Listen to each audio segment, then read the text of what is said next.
Yeah, well, good evening. Welcome to Sky Blue Fans TV. Yes, it's Milesy here in the hot seat. They all got it wrong on Sunday. They said I wasn't going to be here. I had other plans, but that's next week. So I'm here tonight. And what a night to be here. Yes, we've had a bit of a breather since Tuesday night. What a dramatic game that was. So that's what we're going to be talking about first, the first half and the second half. We're also going to be talking about what impact has Matt Grimes had since he's joined the team with his first full debut on Tuesday night. And we're talking about Bobby Thomas's late winner. We've got a couple of videos of that. We've got the video of man of the match, Tats Sakamoto. That'll give us a breather for about 4 minutes. And we've got Alex Craig joining us as well from his podcast. He's going to be talking all about his how he first fell in love with the Sky Blues and how he started his podcast for us. And then we'll be talking about Sheffield Wednesday, a little bit about John Tudor, because we've got Claudio, who's the font of all knowledge and he's old enough to remember him. And we've got some more memories from Highfield Road as well. So let's get on with the show. Let's get Vicky in. Good evening, Vicky. Evening, Miles. You all right? All good, thank you. All good. Let's get Claudio. Good evening. In my new shirt. First one you bought for years. Come on, change your wardrobe at last. And we've got Alex Craig making his debut, and he's got his own podcast, which is absolutely fantastic as a vlog. Good evening, Alex. Good evening, everyone. Seems we're matching now, Claudio. Yeah. I like it. You look like twins. Yeah. Right then, let's get on with the show. Right, Tuesday night. Whoa. I listened to the show on Sunday. I thought it was brilliant. The views of the QPR fan that came on, absolutely fantastic, and he was spot on about how the game would go. I thought. We'll come to you, Vicky, first. First half. Whoa. It was like one end, then it was the other, then it was one end, then the other. I mean, what did you make to it all with the lineup and how it went in the first 45? It was like a good old-fashioned competitive championship game, wasn't it? Where there's sort of two teams in relatively similar sort of form and league position, and they're sort of both trying to see who can get the upper hand, really. I suppose the lineup wasn't particularly surprising after the last couple of results. So pretty much how we probably thought Lampard would line up. We were really pleased, obviously, to see Grimes come in, and we're going to talk about him in a bit. And I was obviously personally happy to see Sims back up front. So good times. So yeah, all in all, a decent move forward from what had been a disappointing couple of games. I mean, you just mentioned Sims there. I mean, his first half performance, he put a bit of a shift in, didn't he? Yeah, it was one of those games again where I felt a bit sorry for him, because I thought he had to do a lot of hard work but not a lot of reward in the first half. And then when you started to bring on people like Efron, who can get some balls in the box, he's gone off by that point, and he's probably thinking, that's when I want to be on the pitch, like in the penalty box, waiting to receive some decent service. And we never seem to get them matched up at the same time, do we? But yeah. Yeah, I mean, in that first half, come to you, Alex. I mean, Grimes in the first half, that we were sort of playing it out wide. We were missing him out for a majority of that first half. But how did you make to the lineup and how that first half went? Before the game, my biggest worry was the lineup itself. I think we made way too many changes from the team that had worked in previous games. No Jamie Allen, no Jake Bidwell, one up top. But realistically, you look at Grimes, he's got to get into the squad. And, you know, I think in a couple of weeks' time, we'll forget the first half he had against QPR. I think QPR really did have his number. And I don't think he struggled, but I don't think that's the best he could play. And realistically, you know, you look at a player like that, it's going to take him a couple of weeks at least to get, you know, gelled with the team. But realistically, at half-time, I think everyone thought the same thing. You get a goal and, you know, you're coming away with 3 points, really. I don't think either team were much better, especially in the first half anyway. Yeah, I mean, they threatened a little bit down our left-hand side, aimed for Jake De Silva. De Silva. I'm getting everyone's names wrong tonight. You should have heard me backstage. It was ridiculous. I was honest. You should have heard what I called Grimes.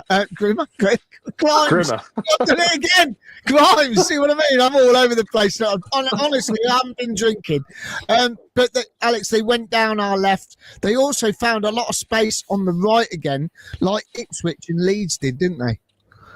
Yeah, that was something that I was highlighting a lot in my videos, especially the past couple of games, because it's when the other teams have a chance down either the left or the right-hand side, we're giving them so much space.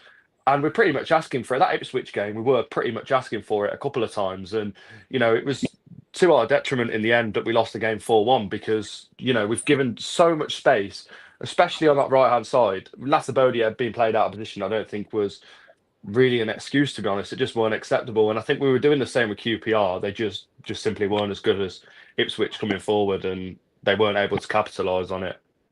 Yeah. I mean, Claudio, what did you make to the lineup first, mate? It wasn't a surprise to us, was it? That lineup, because we'll just leave it there. I was quite happy with the lineup, but in saying that, I'm not happy with one up top. I just think we struggled when we got one up top. I don't think we got a striker in our squad that can play on his own up front. We do need two up front, I think. As with Grimes, I just thought for the first 10 minutes we forgot he was in the team because we were bypassing him, and eventually he started giving the ball. But that Colback was on him as well. They know him, don't they? He's been around for years. You're not going to not know who he is. But it's one of those games, isn't it? I think the next 14 matches are going to be like Wednesday night. They're going to be so tight. They're not going to be exciting. I can't remember the last time we were exciting, to be honest. Even the season when we got into the playoffs, the last few games was like this, wasn't it? It was hard work, very nervy, and you can't afford too many slip-ups now either. So, if it's a bit boring, a bit grim, and we win our games 1-0, you take it, won't you, at the minute? Because from the start of the season to where we are now, it's miles away. Yeah. I've got stats galore here, but in the last 6 games, we're 1 point behind Leeds, and they beat us. That's how much we've improved. Yeah. The last 15 games have been ridiculous compared to the 15 before, whatever. Yeah, I think we're fifth in the league table if you take the last 15 games, aren't we? We're up there. We're knocking on the door. Vicky, that first half, we'll stick with it at the moment, but we hit the post from a corner. The corners were really threatening on Tuesday night, weren't they? Rodoni was getting them in, Torp was getting them in. They were really threatening the goal. They really were on the money virtually, weren't they? I don't know. I thought they deteriorated. I thought we had a couple of decent ones early on, and then they sort of deteriorated until the last one when obviously we scored. So it was a bit hit and miss for me personally, but.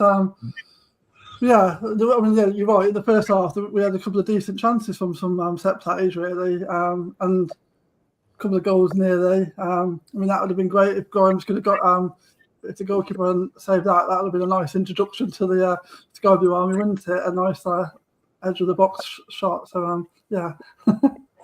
He struck that really well, didn't he? But we did have a follow up on that, but it unlucky it didn't sort of ricochet into the back of the net.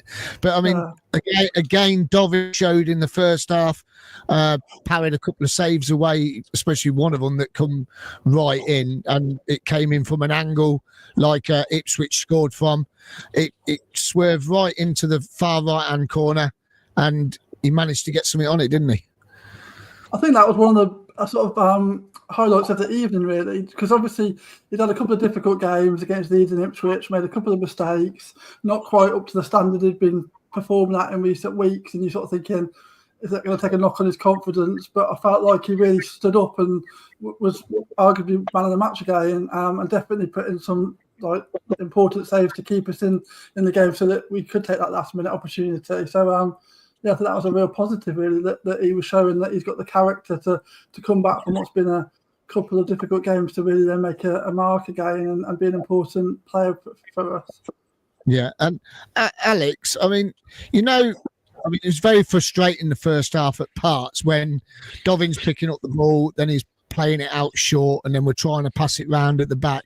What are your thoughts on this about, especially in the first half? We tend to do it more in the first half, don't we? Well, when you hear the crowd booing and, you know, they're trying to get on the players' backs as if to say, hurry up, I'm one of them many people complaining because it's frustrating. And the Ipswich game especially was the game that annoyed me the most. Like, we lost that game realistically from doing that.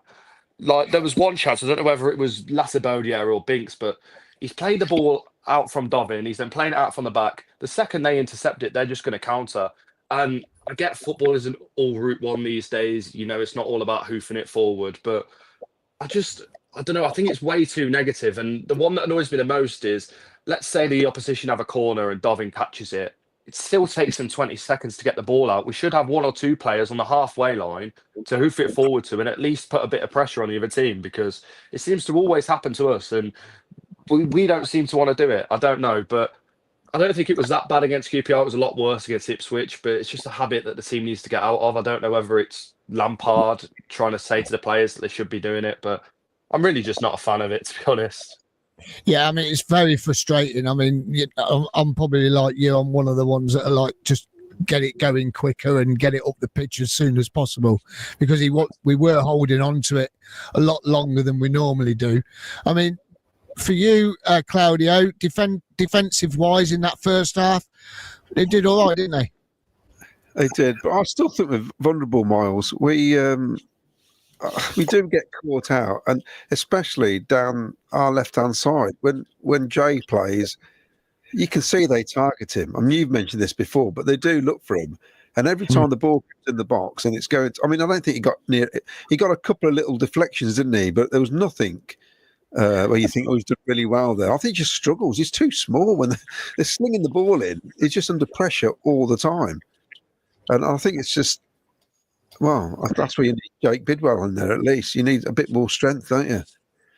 Yeah, I mean Jake Bidwell, he was injured, wasn't he? I think it was Saturday that he pulled up before the game or something, I think Frank Lampard said. So, you know, it was probably too much of a risk to bring him on. But when you're playing teams that are coming at you like that, you do really need Jake Bidwell, don't you, out there? Oh, we do. But also, I mean, Milan's had a weird season, hasn't he? You know, he had a rest the other week, or last Saturday, came back. He just looked the same, to be honest. I think he's just struggled this season. It's almost like he's forgotten he can run. Yeah. You know, and then also he remembers. He's like, oh, I'll have a go now. But bizarrely, I know we're going to talk about the second half, but it's his bad touch that led to the corner, didn't it, really? Because he's just made it. We got a corner out of it. But he's struggled all season, hasn't he, really? Yeah. I Definitely. mean, for the good of the team, I can see us ending up playing three at the back, because just to not concede goals. I think four at the back is just too risky. I know Grimes can sort of play deeper, but you don't want him to play too deep, do you? You want him you want to be on the halfway line trying to thread balls through and stuff. Well, annoyingly as well, I feel like Milan had his best run of games before he missed that one. That was his best 4 or 5 games this season. So then he's missed the game, and I don't know whether that's actually negatively affecting him, because I wasn't really impressed with him on Tuesday night. Even when he come forward, like you mentioned, and it was that dodgy touch. Realistically, he should be running 1-on-1 with the keeper and getting a shot off that late in the game. Yeah, I think I'd played 85 matches in a row or something. It's something daft. Something like that, yeah. Well, I mean, Tarkowski played good and scored. You know what I blame it on, don't you? He had his socks pulled up Tuesday. He did. Didn't you not notice? Yeah, he had his socks pulled up. And do you know what? This will make you laugh even more. He looks taller when his socks are pulled up. He looks shorter when his socks are pulled down. I don't know. It's just one of them. Is it an illusion? I don't know. I was shocked by his haircut. Let's get on. Before we go on to the second half, let's talk about Matt Grimes and Vic. How do you think he fared on Tuesday for his full debut? I think, like the guy said, it started off slow, didn't it? I mean, the QPR fan had said to us on Thursday that he basically undid them in the first half when he was playing for Swansea against them before Christmas. So QPR knew the threat he posed, so they were never going to let him have an easy start to the game. I think the fact that he had Cole back on them, obviously our players are getting used to him. I think all that combined meant that he sort of started fairly slowly.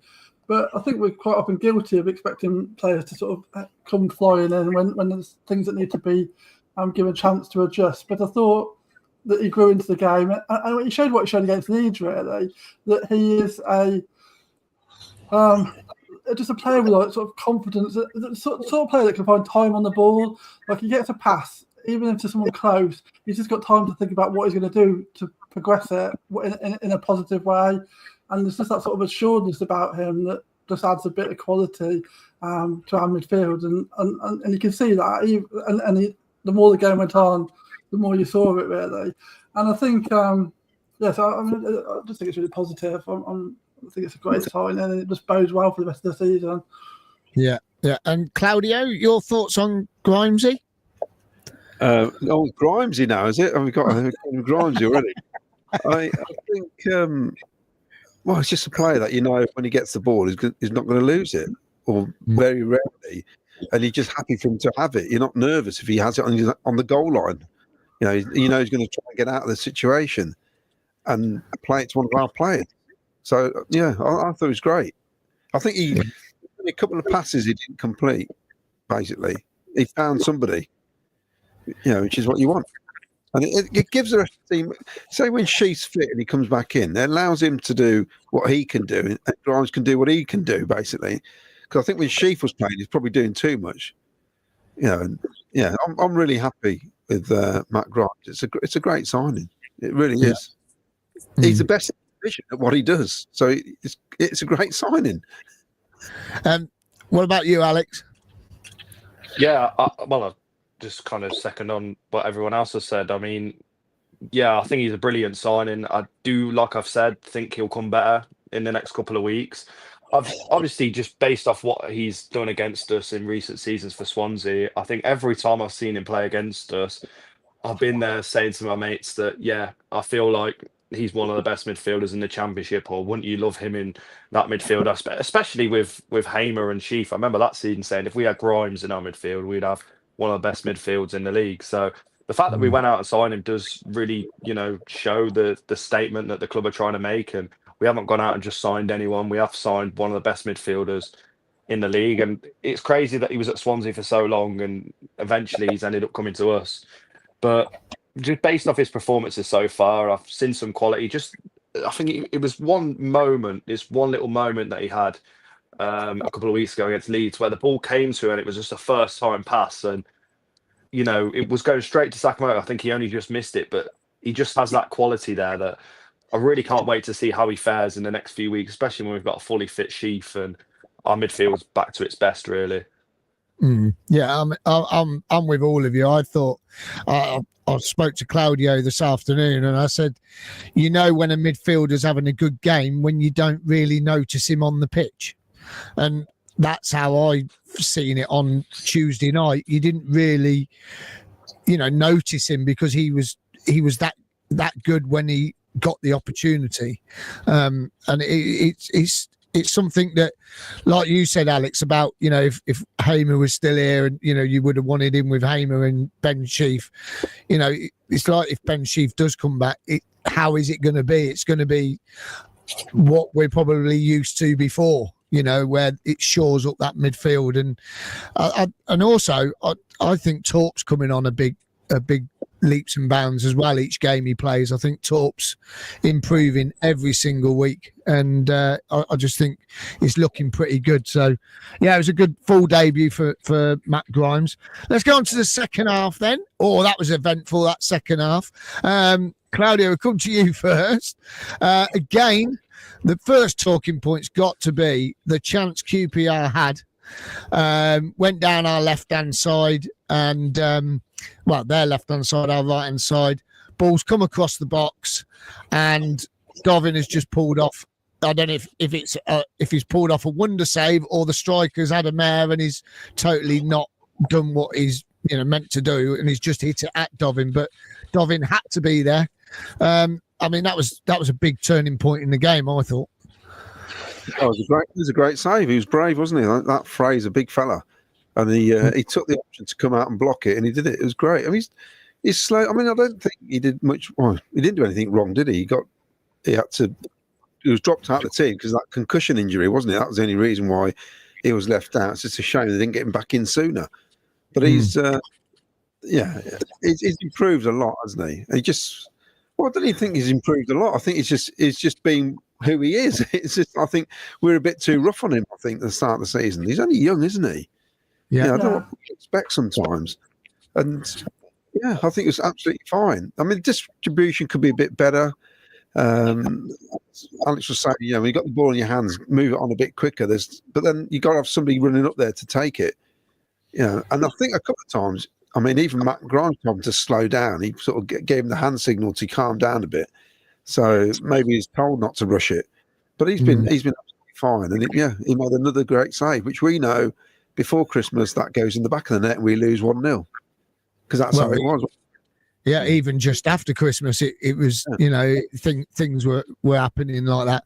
I mean, Alex, that was I've seen you nod your head. It was probably the turning point of the game, wasn't it?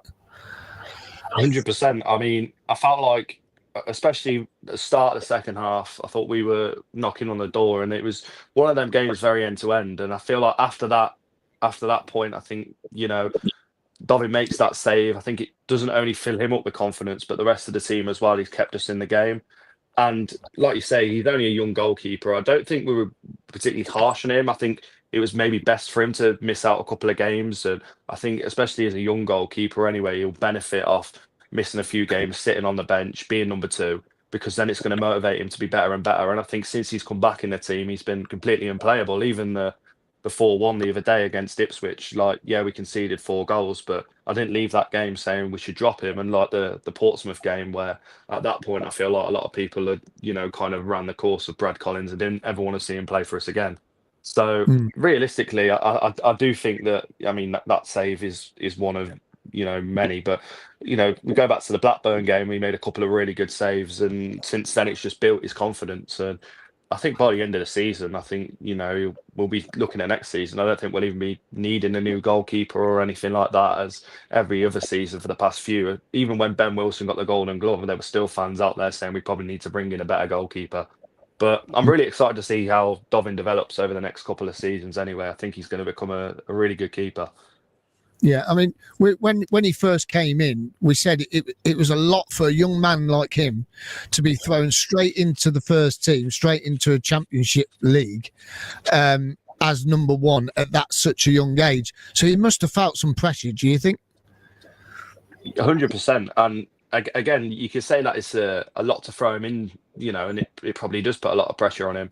But I think that's kind of just building his character, really. And not to say that I don't think he was ready at the start of the season, because we saw signs of his quality. But even just going back to the Werder Bremen game, it was, I know this is a really random one, but I just remember the goal that we conceded in the first half from the corner. I just remember saying that's really sloppy goalkeeping, and it's simple things like that. But I think eventually, a goalkeeper's got to get better and better. And it's not like a young player like Bissett, for example, who realistically, if you were throwing into the team, you probably would be throwing him into the deep end if he was to play up top on his own.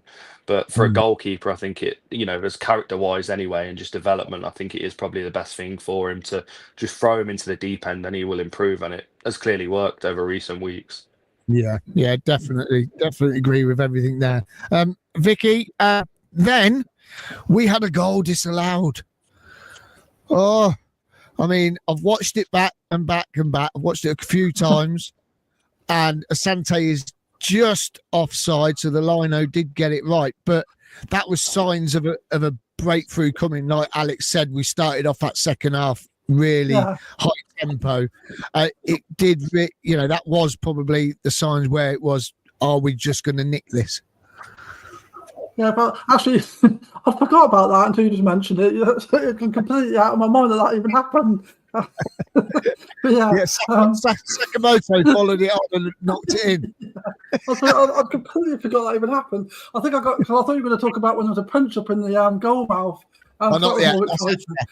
I love a punch up, and I think that was it. I think after, like Alex said, after Dovin had made that save, I think we'd already been gearing up to be stronger than them anyway. And I think that just completely switched the momentum in our favour, and it sort of felt so until about the 90th minute when there was a couple of corners in the run, I was thinking, "Oh, don't throw it away now, I think it felt like it was only going to be us that could nick the goal, and obviously then we did. So great. Yeah, I mean, talking about that, their corners. I think Frank.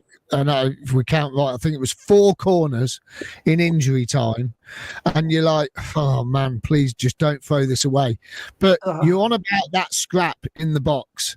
I think Bobby's shirt was ripped off him, but after that, the goalie went down because EMC came on, and he absolutely was ragging them down our left hand side, and that keeper then went down, and once again. They were time wasting. Yeah, and it cost them. It cost them again. It's great to see that, isn't it? When a team time wastes and then it comes back to bite them. I mean, that was great as well. F1 getting, because when he first came on, he looked a bit cagey, like he just was testing out his leg, how much he could run. But as the second half went on, he really started to threaten them, didn't he? And that was good to see, because that'll bode well for the rest of the season for us as well, because he's an important player for us. So that's another positive really from the evening. Yeah, I mean, was it done? I think it's done, isn't it? That he was up against, and I think there was one stage that EMC ran at him, and I think the ball went out for a corner, and Dunn's turned around and thought, "Oh my word, I can't cope with this bloke." And that was, I think, then it was the fight in the box, and then the keeper went down. But they've got to do something about this. Claudio, I want to say a big shout out to QPR though, because they made, although we were on top, they made a lot of attacking substitutions. So they were going for the win as much as we were, because they know how close they are, like we know how close they were. I mean, it was good to see a team, during the second half, to bring on so many attackers to try and open up the game even more, wasn't it? It was, but it's strange though, because they took Colback and Frey off after 60 minutes, which I thought was really early, because I thought they were both playing really well. And then he took Sato off as well. So I thought the 3 players that were playing really well, and he took them off. I thought he was doing us a favour. But yeah, apparently Colback hasn't had a lot of football recently. I think that's probably why he went off. I think he hasn't. Yeah, I think so, yeah. Because that surprised me that he took him off. But yeah, it's good to see, isn't it? I mean, they need wins like we did, because they'd lost the last 2 games, hadn't they? So, it's good to see. But I think it done us a favour, actually, because it opened it up a bit. Although, like you say, those last 4 corners, I thought they're going to stick one of these in, but they got worse, didn't they? One by one, they were getting worse. And then it's all over, and you think, oh, that's it then. And I think I said to you that I sort of leant over to Luca and I sort of said, what we could do with now is a goal right now. And before I said now, we hit the back of the net. I mean, what sort of an impact did you think EMC had when he came on? I thought he sort of, he really went at him. Well, it did, but it's because we've got a song, haven't we? And a half decent one. And everybody joined in and lifted the crowd. Alex and the boys in that corner. Come on, Alex, sort them out. Come on in, singers. What's going on up there?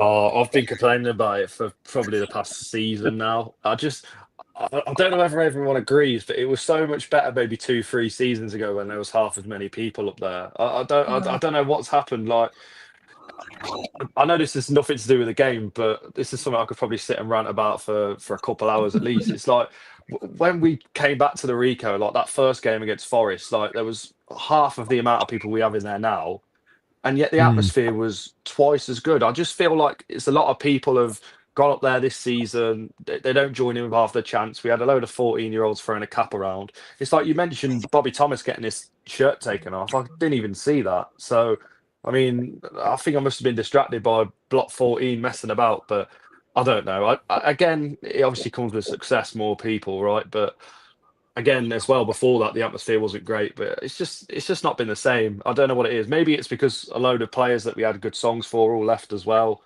But I don't know. It just doesn't seem to be the same anymore. I think a lot of people are agreeing with me. But yeah, it's just one of them. Do you think though? Is it because we had a bad start to the season? We lost our long-serving manager for 7.5 years, and we're all still trying to get used to Frank being at the helm, and the football hasn't been as good as it has been in the last few years. Do you think that could be playing a part in it?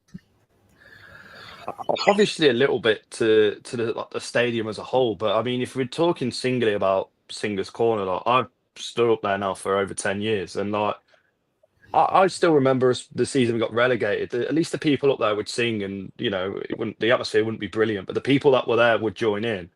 And it's like some people just don't want to join in now. Like half of the ground had emptied by the time we'd scored on Tuesday night, and I don't want to sit and complain and moan because obviously there's different reasons for different things. But yeah, I think a little bit, obviously, like especially when we're losing, the atmosphere is not going to be great. But if you just look at like single games, like here and there, like the atmosphere will be really good under Frank Lampard or this season. Like the Oxford game, for example, was really good when we won. So I don't know. I really don't know. I don't think that the management has too much of an impact, because I'd say the vibe and the Frank now is a lot better than what it was under Robbins throughout this season. Just the fact that we've won 5-6 games out of 7. So I don't know. I think it's just one of them. Yeah. Decline, I think it's only declining last season. I think it's not just about the poor start this season. I think, like Alex said, that first game when we came back against Forest, that atmosphere in that game was like something special. And that whole season has carried on like that, really. And I don't think we've ever managed to get back to those sorts of levels again. And I don't know what it is. It's just weird because you're thinking like there's more people there, but like Alex said, it's the atmosphere is nowhere near as good as it was. And I think there's obviously factors. I mean, I don't know. We don't seem to have as many catchy player songs anymore, and that helps because people that maybe aren't so familiar with some of like the long-term songs can at least join in with a catchy player song. Maybe we need to get the songbook out again or something.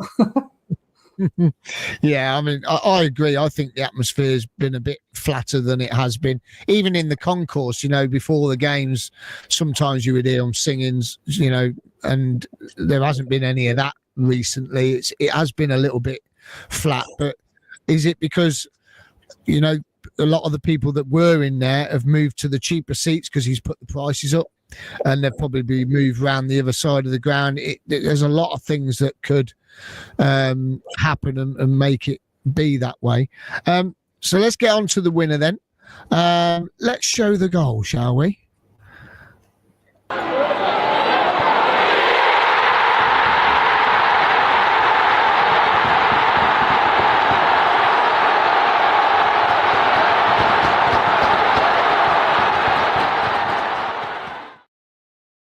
And there's this one.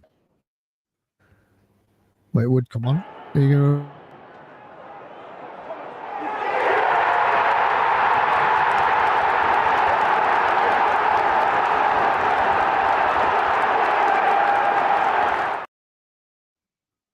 There you go. I mean, what a great header, wasn't it, Claudio?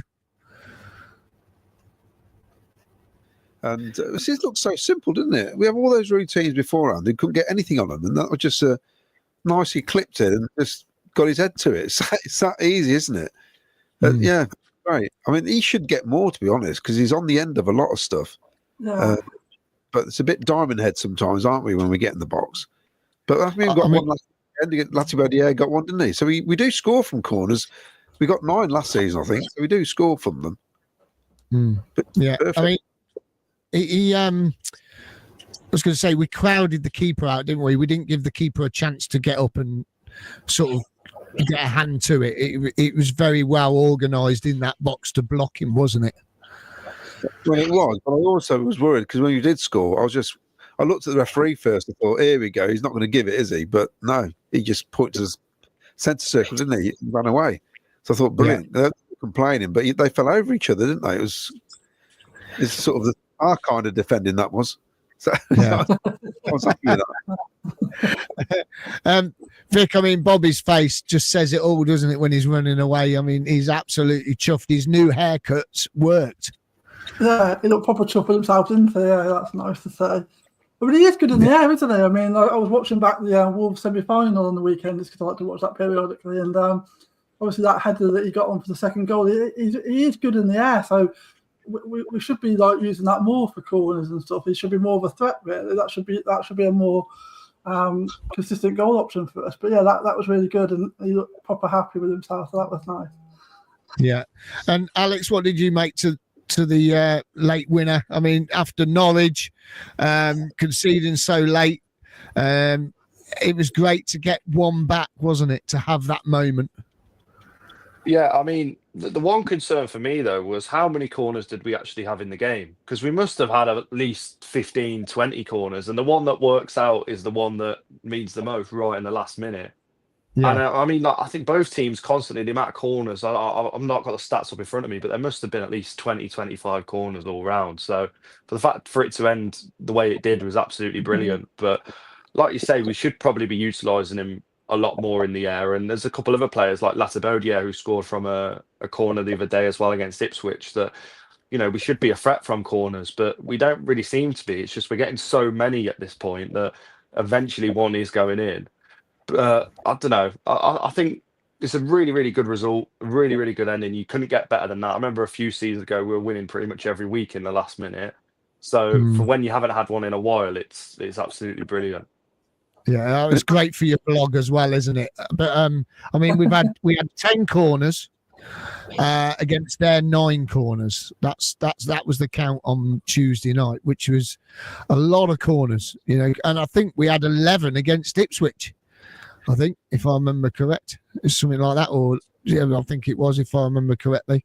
So it was, yeah. So it's a bit mental, really, the amount of corners we're getting. Right, let's get some comments in, and we will then go on to man of the match, and then we'll carry on and we'll speak to Alex about his vlog. Have we got spot the ball tonight, Miles? Oh wow, yeah, I forgot about spot the ball. Who reminded you to do that? I've got loads going on. Leave me alone. I've had a busy day. Here you go. Spot the ball. Right. Where is spot the ball? Where is it? I've made it really hard this week. Right. Let's come to you first, Alex. Where do you think the ball is? I'm trying to work out. I've completely forgot, by the way. I'm gonna say number 2. Number But 2. yeah, I don't know. I really don't know. All right, Vicky. Also, do you need me to write these down? Because you didn't tell me that. I didn't know we had. Yeah. See what I mean? I forgot. So I'll write them down. But also, I'm going to say. I'm all over the place tonight. I don't know what's going on there. Number 7. Number 7. Okie doke. Claudio. By the look of Torp's face, I'm going for 16. Okay. Right. Yeah. That was the way someone said, "Have we got spot the ball?" Because, yeah, I thought, well, I'm all prepped. It's just that I completely forgot about spot the ball. Right. So get those in. Right, Colin, Claudia, let's get these comments coming. All right, Paul Cutterford, nice to win ugly, but we have a keeper to thank for that. Dark Fart says, good evening all. I'm worried because if we want to get into the playoffs, then realistically we should be able to beat QPR comfortably instead of a last minute goal. But they were on the same points as us, so they're no mugs. Going down here, Michael Moore has Patterson just signed, saw the rumour. As far as we know, he's signing. He's on the coach to Sheffield. Aaron Thomas, good evening all. Good 3 points and clean sheet, but the performance was poor. Jack Saunders, evening boys and girls. Poor performance Tuesday, but great 3 points. This is Paul Cutterford. Love Alex's podcast from around Europe and from the CBS Arena. Keep it up. Thank you, Paul. Assassin's Unite, you might get a few of those tonight, Alex. Assassin's Unite, hi guys, it appears Doug was right after all. Lampard is fantastic. What I've got to say is, the season's not over yet. We've got to be careful. I think you judge it at the end of the season, don't you? Yeah. You know what the championship's like. Gary Anderson missed having Jake Bidwell last match. Alex? Yeah, 100%. We definitely missed out Bidwell. I just think the silver gets caught out way too easily. And yeah, we definitely missed Bidwell, I thought. But hopefully he's back Saturday.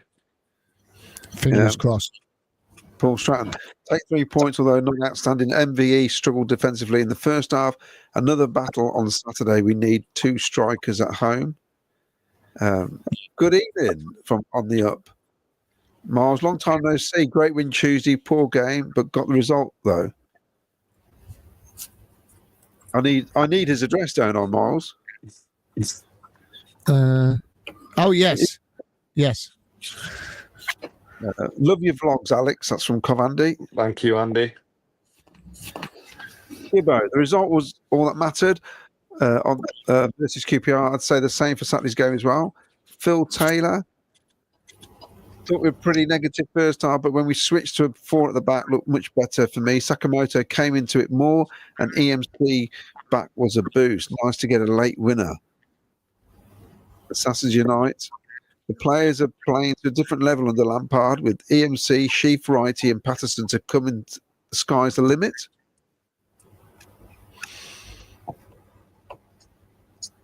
Loads of comments. Peter Dooler, good evening. All hope in the rumours about signing Jamie Patterson is true. He would be a great player for us. Enjoyed the late goal. Glad I stayed to the end. PUSB. Hope you're all right, Peter, because I think he face planted the floor, didn't he, leaving the game the other week. Wayne Littlewood, amazed that this season we've been relatively poor and yet so close to playoffs. Is the championship as weak as some say it is currently? On the up, says Alex, always gives a great insight into the game. Wayne Littlewood, both teams are pretty poor for 90 minutes. David, what a save. Phil Bevan, evening all, can't wait until Saturday. Don't get too many games, but we'll be at Hillsborough. Was that, say that, you cut out, was that Middlesbrough? Hillsborough. Yeah, Hillsborough. I was going to say Middlesbrough. You're going to Middlesbrough on Saturday. That's not the right place. No, we're not going to Middlesbrough Saturday. We'll play there because we were there as well, don't we? Liam was, I don't want to be negative, but I guess I am. We need to be much better if we want top 6. I just want people not to get too carried away. Atmosphere was also dreadful. Jack Saunders says, as Clive Eakin possessed Miles tonight, more wrong names than right ones. I don't know what's going on. I think Sakamoto passing is underrated. Some of his defence splitting through balls are perfect, and he seems to play well with Mason Clark on the other wing. Gibbo, question for Alex. Do you think one of MVE long throws will ever work? Came close on Tuesday with Tat's offside goal.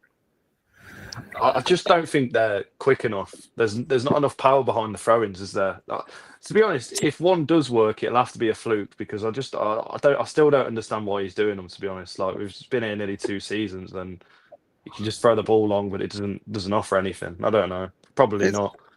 It's a bit flat, aren't they? They don't really go high. They're too flat, I think. Exactly. If you look at any other long throw, I mean, I remember we had Gunnarsson, and just he's throwing, some of them were just bullets into the box. And if you look at the players like Rory Delap, and remember Paul Mullen coming to, wasn't Paul Mullen, was it? Wrexham had a defender who absolutely launched the ball into the box, and they just won it straight away. So I've seen other teams come to us and have a really good long throw and it work, but realistically, Milan's, he can throw it far, but not very quick. And by the time it gets to the box, the keeper's either caught it or the defender's easily clearing it. So I just don't think they work. I've got a question for you about throw-ins, because it's my bugbear all season. I'm sick of throw-ins. We just haven't got a clue. I mean, what? I mean, De Silva, and I love Jake Bidwell, but they are so slow as well, aren't they? If they're picking up the ball for a throw-in and they're stood there for about a minute, they don't know what they're doing. What do you make to that? Yeah, again, I'm the same on that. So sometimes it is genuinely there's no options. But even with like Bidwell will pick the ball up and it's 20, 30 seconds later, he's still got the ball, still not thrown it. And it's like, I understand it if you're 1-0 up late on in a game, you want to waste a little bit of time. But in any other situation, you should just be throwing the ball. There should be a couple of options to go long or just get the ball up the pitch. That's what we need to do. And weirdly, we can't do that. It's only when we get the ball in a throwing position where Milan can throw it into the box. And even then, it gets in the box, but it just, there's no power behind it. So I agree with you there. I don't think we've took a good throw in all season until the game on Tuesday and the goal ended up being offside.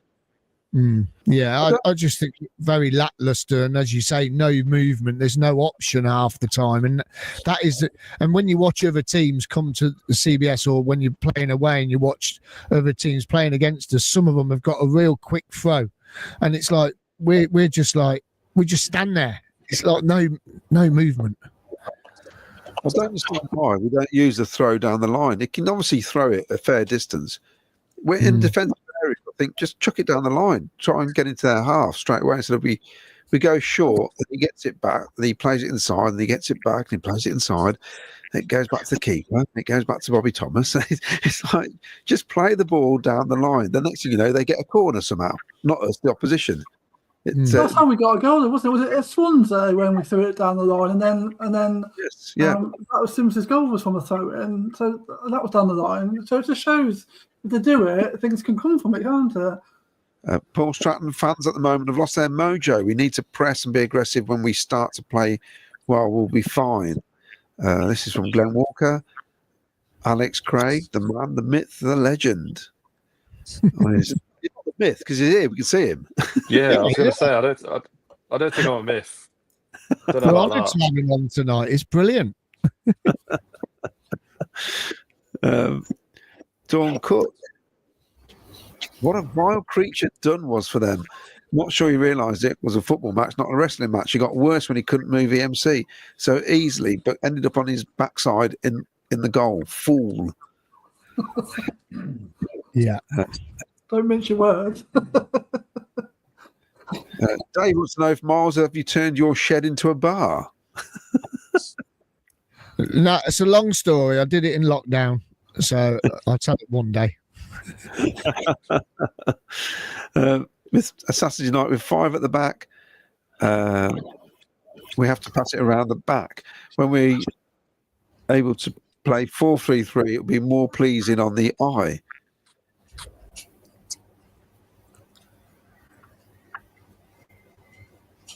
Graham Crockwell said, "Oh, where are you, Graham?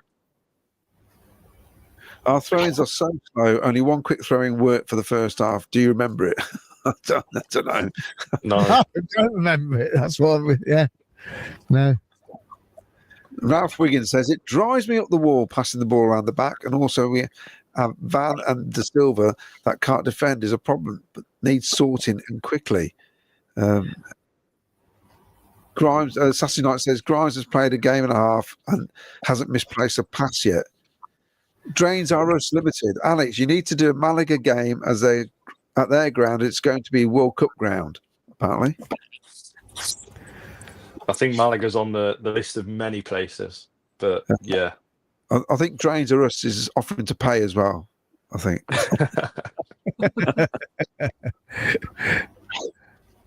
Wayne Littlewood offered to take us all to New York this year when he does his marathon over there. Yeah. Paul Stratton shows our player Grimes is to be a man marked on his debut. Never gives the ball away. He'll make Radoni a far better player. Bring it on. Tell you what, Jack Radoni for me, I think player of the season at the minute. I think every time he gets the ball, he looks positive. You feel like he might be able to do some. His deliveries, he doesn't do too many bad corners, does he? Really? I don't think there's one game I've left and gone, "Oh, Radoni didn't have a good game." So if you look at it that, I mean, yeah, for me, I'd probably agree with you there, to be honest. Or Mason Clark, but yeah, I think actually Radoni, I don't think he's had a bad game. So yeah. I had to have an argument with someone on social media the other day because they were saying he was one of the worst players this season. I'm not sure what games they've been watching. I loved your comment I seen today on social media. You know what? I like to have a little rant every now and again. I'll do these 3 miles and we'll carry on with the next bit. Mark Patman, evening guy. Last Gas win on Tuesday night with QPR. Nice to see Alex on your show tonight. I watch all his great podcasts, PUSB. Oh, am I allowed to say PSB? Because Rob Gurney got told off by a fan for saying PUSB at the end of the message. Unbelievable. We've got some weird supporters, I'll tell you that now. Looking forward to seeing Grimes turn outside, because so far I've only seen him turn one way. Just a view from a scout's perspective. Oh, Simon, love it. Give it a rest. Scout's perspective. Oh, Well, I'll word you in the chat later. Right, let's get a spot. Oh, you got one more, haven't you? Steve Price, all the way from Wales. Grimes is a fantastic buy, and with EMC getting 20 minutes and right back on the grass, we're getting stronger and stronger. Brilliant. Right, spot the ball. Here you go. Let's get it back up. I can't believe I forgot to put that up at the beginning of the show. So there you go. Get your guesses in. I think, do you know what? I think I've already done this once this year. I've got a sticky feeling. Yeah, I think I have, you know. I think I've done this one before. So get your guesses in. Where do you think the ball is? And you win a prize later on. Now, we do have some other things we've got to get through quickly before we ask Alex all about his YouTube channel. Meet the players this Tuesday, 18th February, down at Racing Club Warwick. You can, if you already signed up to the Leamington and Warwick Supporters Club, it's free. If not, it's £10 to get in and £5 for kids. And you can go down there and meet Milan and Binksy. I'm sure that's going to be a laugh. We've also got parking as well. If you want some parking, check out coventryparking.co.uk and you can get your parking all around the country to different games, different venues, but obviously for the Sky Blues as well, and away games, secure parking. And I do know they have a car park at Sheffield Wednesday, which is a little walk from the ground, but it's in a school. It's not a massive walk, it's only a small walk, but it's very hilly at that side of of Sheffield, where for Wednesday is. It's very hilly, and you go up this little hill. There's a school, and it's all secure. You can get your parking there if you haven't already done that. And if you haven't got any coach travel, head over to ccfctravel.co.uk and you can book your travel as well for the rest of the season. Now, before we get Alex on, just want to ask everybody, if you can, and you are watching and you haven't subscribed, please give us a subscribe on YouTube. It's free. And all you've got to do is press the subscribe button. And most people that watch us are already subscribed, but 49% aren't subscribed. So please give us a subscribe, because it's absolutely brilliant, free of charge. And not only do you get Sky Blue Fans TV on there, you get the Sky Blue History podcast as well. And you don't want to miss last week's Stephen Presley's podcast. It's absolutely brilliant. You can even listen to that on Spotify, Apple Play, but also you can watch Stephen on the History podcast, which is on our channel, which is great, with Claudio and Jim Brown. And Stephen Presley says he's going to come on here one night, which would be lovely. So absolutely superb. Right then, Alex, we've got you on tonight. I'm so chuffed we got you on, because we do watch your vlogs. We do watch your vlogs. It is brilliant. First of all, please tell us, how did you start following the Sky Blues before you started doing your vlogs? To be honest, I don't know where the interest in football started. I just know 2006 August, my dad ended up dragging me to a game. I was only 3. We beat Sunderland 2-1, first home game of the season, and then ever since then it was just, I was a Coventry fan. I always liked football. I always was interested in football, and I was always a Coventry fan though, even through school. And so I had a season ticket from then onwards. There wasn't really much that I really remember as a kid. I remember us playing Chelsea at home. I remember my first away game losing to Leicester, and I remember losing away at Forest one year. Just as a kid, just different things. It wasn't until the Northampton season and around that time I really stopped going. Didn't go for a couple of seasons. Well, the season in Northampton, and then the start of the season we came back. But obviously, we started in Northampton, and that was when I'd kind of grown up enough to probably be able to go and watch the games on my own. And by that point, my dad had kind of lost interest anyway in following the club. And so I'd go to the odd Saturday home game here and there when I could. And it weren't until the season after where I got my first season ticket again, the Tony Mowbray season with Armstrong, Murphy, Vincelot, Kent that season. And it was that season I started the YouTube channel as well. Well, kind of. The YouTube channel had always just been me uploading rubbish, really, me playing on my Xbox and stuff as a kid. But then that was when I first started making Coventry City videos. And to be honest, there was no thought process behind anything, to be honest. It was just me going to the game, me filming, me editing a video together. And honestly, over the years, I enjoyed it. And it got to about 2020 and I just kind of fell out in love with making the videos. And it's weird, actually, because at that point, if you'd asked me if I was ever going to make YouTube videos again, I probably wouldn't have.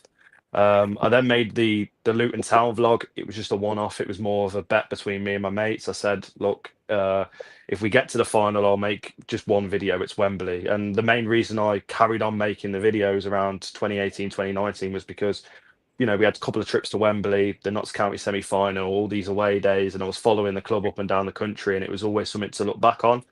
And so I looked through pretty much all my videos after that Luton loss, and I was like, you know what, I can make the video so much better now. I'd grown up, I'd matured. I'd gone from being a young kid at school to a university student that was actually enjoying making videos and stuff as well. So it was at that point I was like, right, I'm gonna basically do every single Coventry City home and away video. I've done every home and away game for the past couple of seasons anyway, so it was just I'll focus on making the videos as well. And that's one thing that maybe a few people, who will look at it through kind of just roguely would think, oh, he only goes to every game to do the videos and things like that. When, if YouTube wasn't a thing, I'd still love the club just as much. But it was just something extra to do, to look back and watch the videos, but also a big thing I get out of it is going on the YouTube analytics, and I'll see people in Australia and people all over the world are watching these videos, whether they're Sky Blues fans or fans of the opposing team. It's just giving the people that aren't at the game the experience, because especially as a kid, if there was games I missed, I was always on YouTube looking for highlights, looking at every video, whether it was Coventry City fans, interviews. So being able to do that myself was something that I really enjoyed. And I mean, you guys could probably do it as well with the podcast and all the other creators. They probably see the majority of the people that are watching it may be people that aren't going the games. So over the past 2 years, it's really just kind of flown by. It's nothing out of the ordinary. I think I've improved in making videos. One thing for me is I always want to make every single video better after the last one.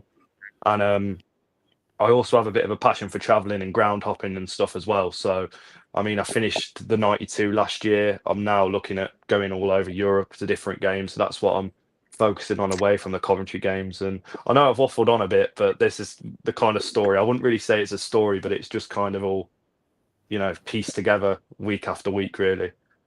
No, I mean, it's brilliant. Because it's like you've carried on something that you really enjoyed from being a kid playing video games and now moving it into the Sky Blues. Why did your dad lose interest? Was that because we went to Northampton or something? Was that the reason why he started to lose interest? I mean, now I wouldn't say he's lost the interest now. I think he's gone back to it, but it was more of when I was a kid. It was kind of his way of me and him spending time together. And by the time we'd moved to Northampton, I'd grown up enough to kind of not want to go to football every week and things like that. So at that point, I think he just kind of I think like majority of fans didn't want to go to Northampton. And then after that, I was probably old enough to go, I don't want to go with my dad anymore, sort of thing. So he still goes to games now and then. But it's just, it was just one of them, really. It was one. I think a lot of fans not fell out of love with it, but especially with the ownership and Northampton, I think it was just one thing too much for a lot of supporters, really. Yeah. And what uni did you go to, by the way? Because you mentioned you went to uni. How did you keep up with the Sky Blues being at uni? So I'm now in my last year at Staffordshire Uni. I've been here for 3 years now. Wow. Which is pretty funny, actually, because they've got a lot of links with Stoke City. So We've had a couple opportunities to interview Mark Robbins. I've just kind of avoided them for now. But yeah, I've been there 3 years doing sports journalism, and it was weird because when I started the course, I wasn't doing YouTube at the time. So I don't actually know why I did the course because, in my head, I'd given up on YouTube and stuff. I've always just wanted to work in sports media or have something to do with football and something like that. So realistically, it was probably the only course at any university I'd ever be able to do. Just academically, I never really enjoyed school and things like that, and sports and football was always something that I enjoyed. So yeah, I mean, I'm a third year, just finishing this year, and I'm not sure what I'm going to do. I mean, I've had a few people say, "What are you going to do if you get a job that means you can't follow the Sky Blues?" I don't know at the moment, but yeah, that's just how it's kind of gone, really. And when are you graduating this year? What month is it? I think it's June or July, late June, July. Just depends. It's kind of that week. So last week of June, first week of July. Well, make sure you head to Campus Clothing stall at your graduation, because I will be printing your name on a graduation hoodie. That is what I do.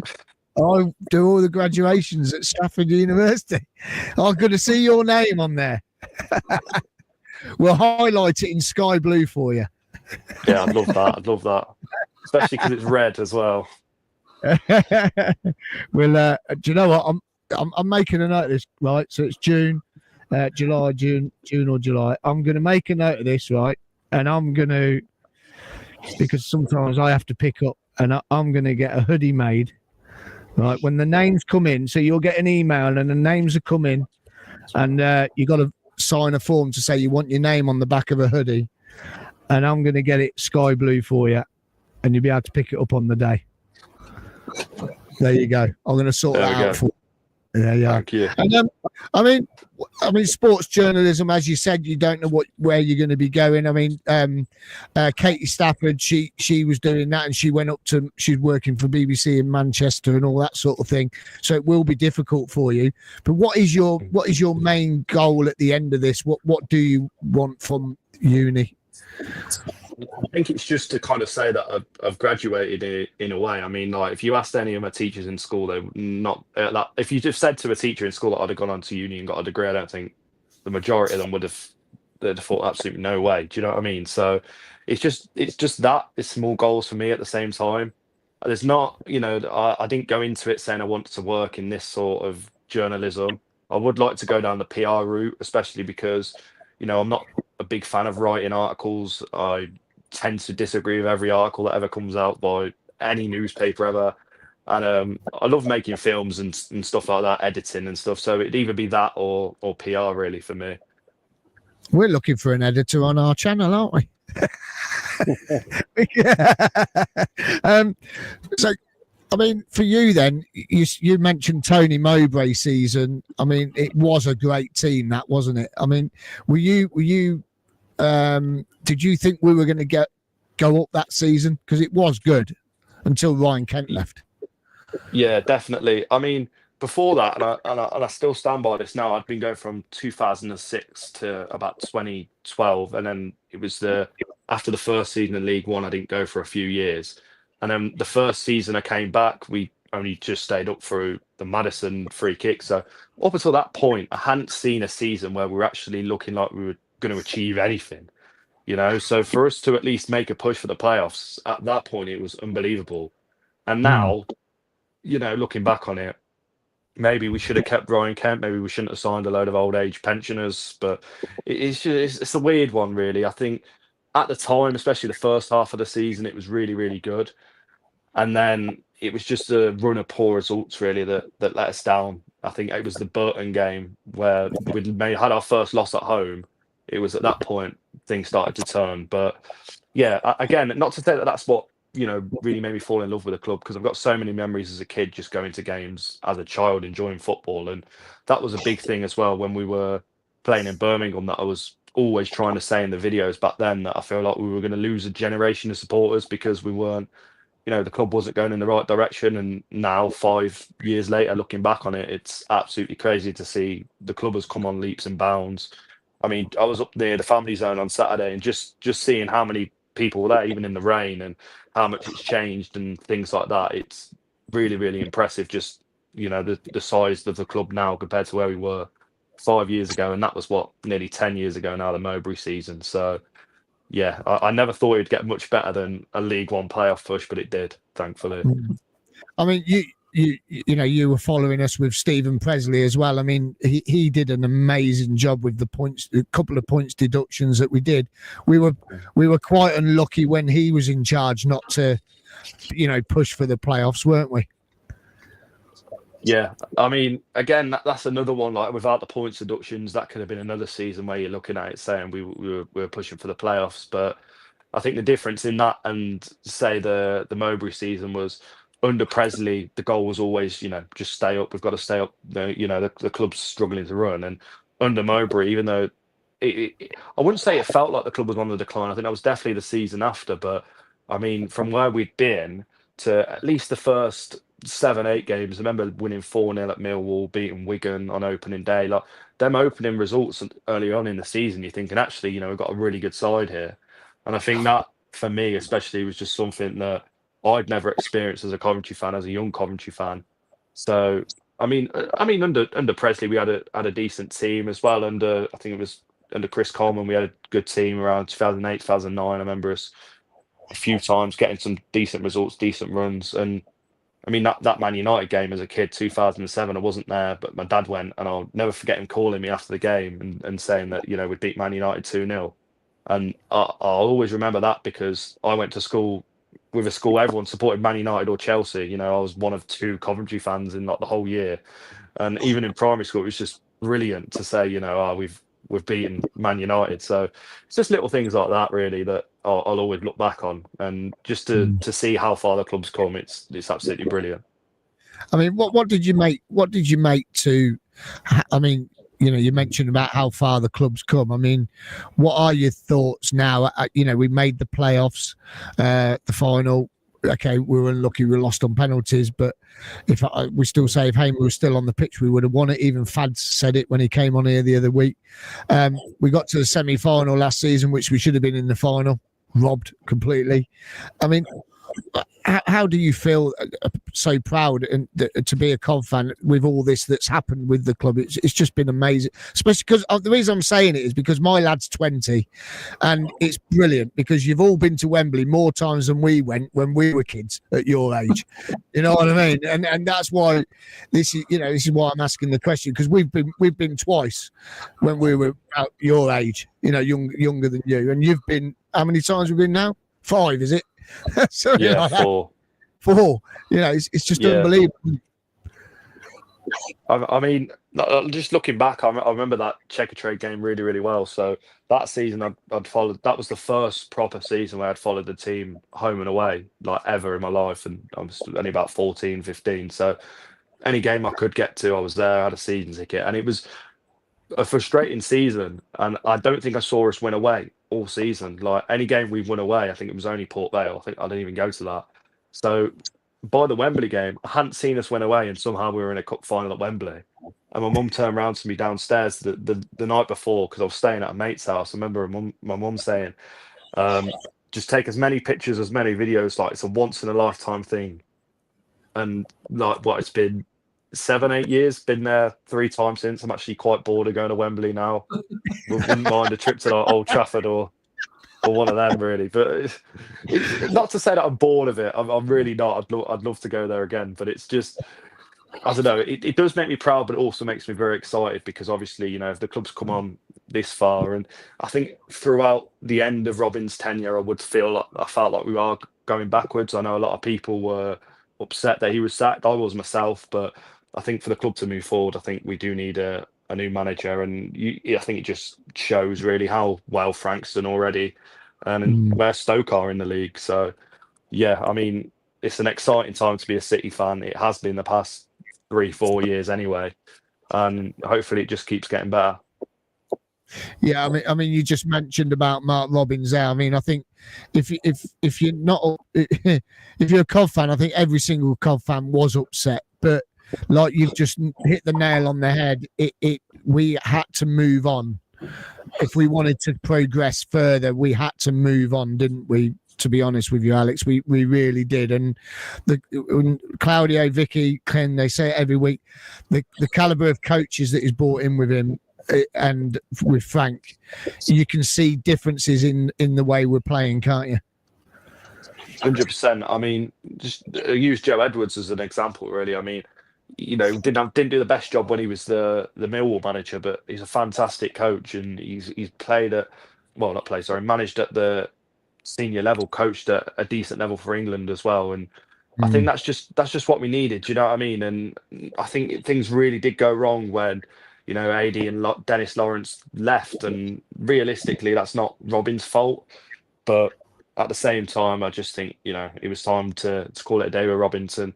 It's funny, actually, because when he did come in that relegation season, I do remember tweeting, like, oh, why has he come back, this Judas? And, he's going to just get us relegated and he'll be sacked by the end of the season. So, I mean, that's what I thought of him when he came in, and he's left as a legend. So, I can't really say a bad word about Mark Robbins, to be honest. That's what Miles did him as well. I was just about to say, you're going to see on the up comment in a minute. That's what Miles said. I said exactly the same thing. I really did. I was upset when he left the first time, because we were moving in the right direction the first time. Money turned his head. Whatever went on with Sisu at the time, and he went and you went, oh, and then when he come back, I was like, what's he doing? But then, it's the same with Frank. Look, he wasn't my first choice. I don't sing Super Frank yet. I'll sing it when he gets us to the playoff final. Then he deserves it. But it's. I think that Frank coming in is just that one step higher, I think, Alex. And do you know what? It's great for all you youngsters. It's absolutely brilliant. I think it's just so good. And it's like, you see kids walking around town now with Cov City kits on, and it's just great to see. And when you're out and about shopping or whatever, it's just fantastic. Claudio, you were going to ask a question. Yeah, Alex, I can remember seeing you at away games. I can remember you at Oxford in the League Cup, I think it was the Caramel Cup. And I mean, you say you do these videos because, like, being a kid, not being able to see footage of City. But to be honest, I used to look out for your stuff, because when you were doing the stuff, there was nothing about Coventry. I think you're probably one of the only ones who's putting content out there. And I used to watch it, and the improvement from when you first started, it's off the scale, mate. It's really good. And, and they are really, I mean, you got getting loads of comments here. They're so good. And the comments are, and it's just brilliant. What you do is brilliant, mate. Just keep doing it. It's Thank all you. good. I mean, just to add on that as well, like I said earlier, I mean, I watched back every single game for like that 2-season stint of the League Two season and the season after. And I kind of cringed at myself sometimes in some of them videos, thinking, what was I doing, sort of thing. Like, these videos could have been so much better. But at the same time, like you say, like there really wasn't many people doing it. And like, if you think about inspiration for making them videos, I feel like now, everyone will have kind of an inspiration. But for me, it was more just the fact that I wanted to make YouTube videos. I made so many random YouTube videos of, like I said, me playing video games, me playing in the park football, and they were just the ones that, as I grew up, I thought, actually, I enjoy making these, and eventually they've got better and better. So yeah, I think that's always been an aim for me, to just improve on everything that I've done and just make them more watchable as well, really, as a whole. Well, that's the key, because there's some content out there which is just, I can't watch it. It's just so annoying. And I think, but yours is spot on, mate. It was really good. Thank you. It is. Vic, you want to ask Alex anything? No, sorry, because you pretty much covered everything. And but great work, Alex. So now you put me on the spot a little bit, made it sound like I wasn't interested, but I really was. So thanks for that. No, I know you're interested. I can see you nodding and everything.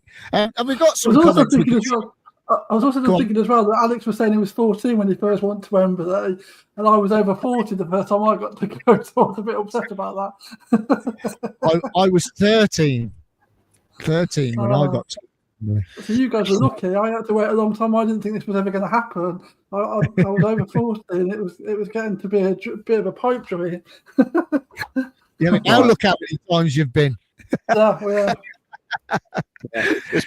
These comments. I'm not obviously there's loads tonight, so I'm going to try and just pick some out. This is a nice one to pick out. Marky Boy says, "My wife gave birth to our second child on Tuesday late afternoon, but we managed to watch the game on my phone at the hospital. Said to the missus, watch Bobby get his Swede on this. What a day! Congratulations, Marky Boy." Oh, congratulations, Marky Boy! Absolutely brilliant. Congratulations. They've called the baby boy Miles. Maybe Bobby though. Mostly love of music. See Alex on the show. One big happy Cov family.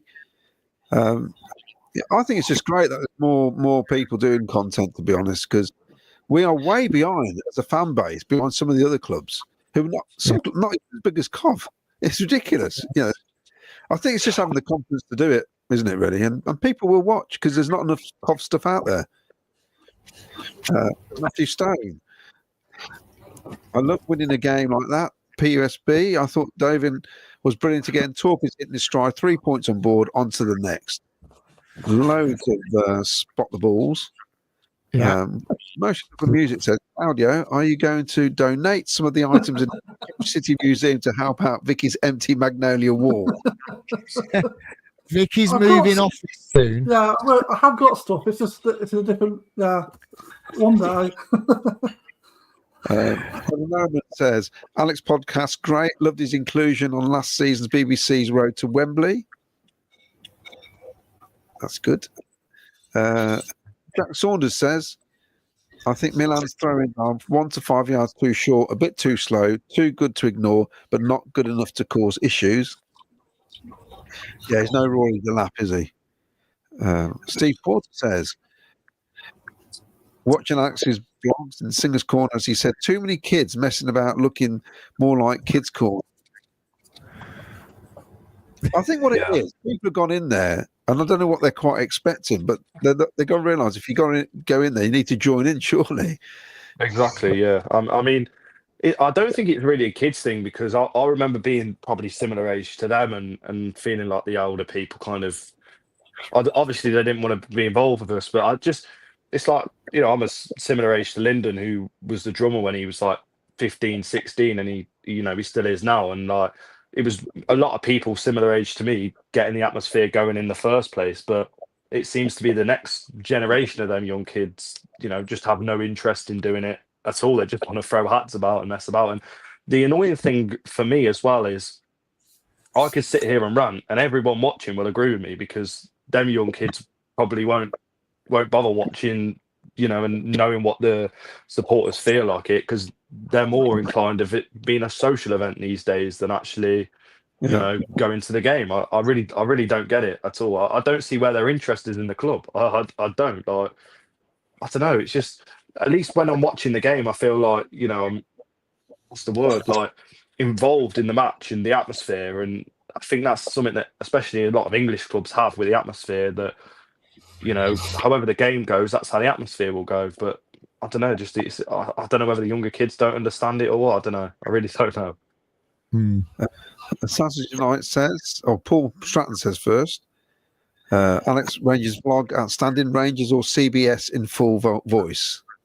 100% of CBS, 100%. I mean, like, I've seen Rangers on a European night, but I think the difference in Rangers and Coventry is, like I said, with the English atmosphere especially. I mean, the atmosphere will go with how the game's going. I think more like an atmosphere like Rangers, it is just constant singing and to sense of like singing about players and things like that. And I think that's what makes, English clubs' atmospheres so much better than European, really. But people will disagree with me, I'm sure. Assassin United, Claudio, spot on. Rudy has 3 goals, 10 assists. Lee Dan says, if we don't go up, we'll be lucky to hold on to Rudoni pre-season, as he's got another level in him. Yeah, so we talk about some players. We've not really mentioned somebody coming in for somebody like Jack Rudoni. Mad Frankie, even all, glad we scored that last-minute goal as the game was poor. Sakamoto and JDS stealing and living. It's a bit harsh. And Lee Dan says, at Meet the Players, can someone ask Van Avek why he does the long throw?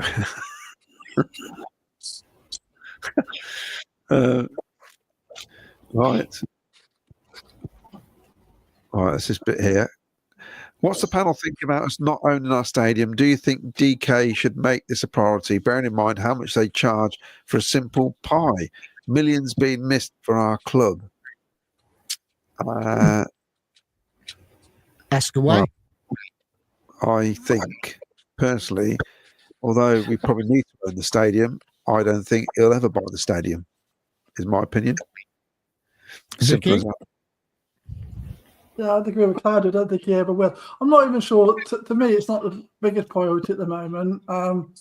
See what you say about the profits from the sale, but there's obviously all the costs involved in actually maintaining the stadium. That's money going out, isn't it? So it's not all straight profit. You've got to deal with all the winning costs and stuff there. And so there's a quid pro quo situation there about how much profit you'd actually turn. And when we've got issues like we need to spend money on players and things like that, it would be my number one point, I would say.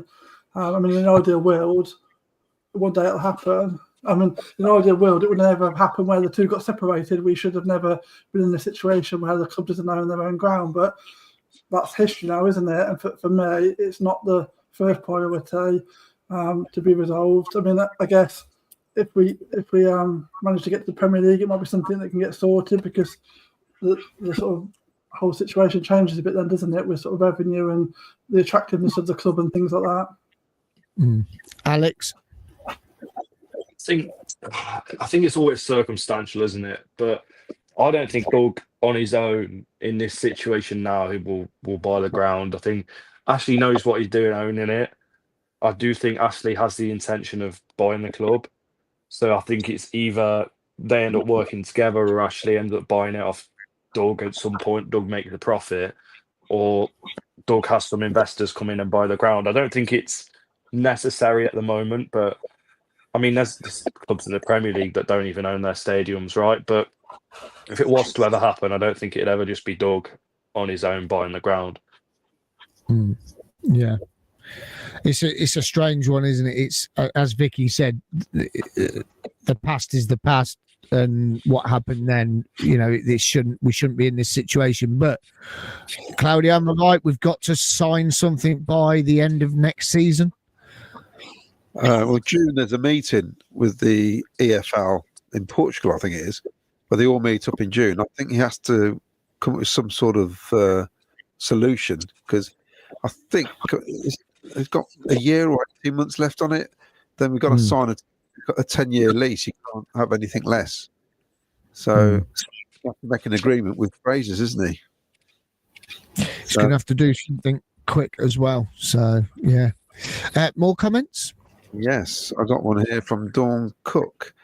I got all starstruck when I met Alex and said something along the lines of, "Oh, you do that talking thingy. Love the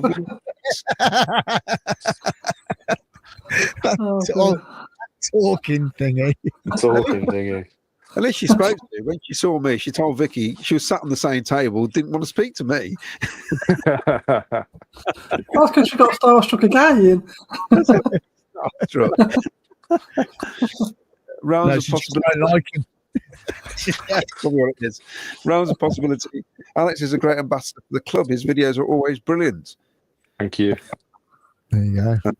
Steve Price says, not seen Alex's blogs, but he sounds like an excellent young man, and I'm proud to have him representing Cov fans. Very interesting bloke.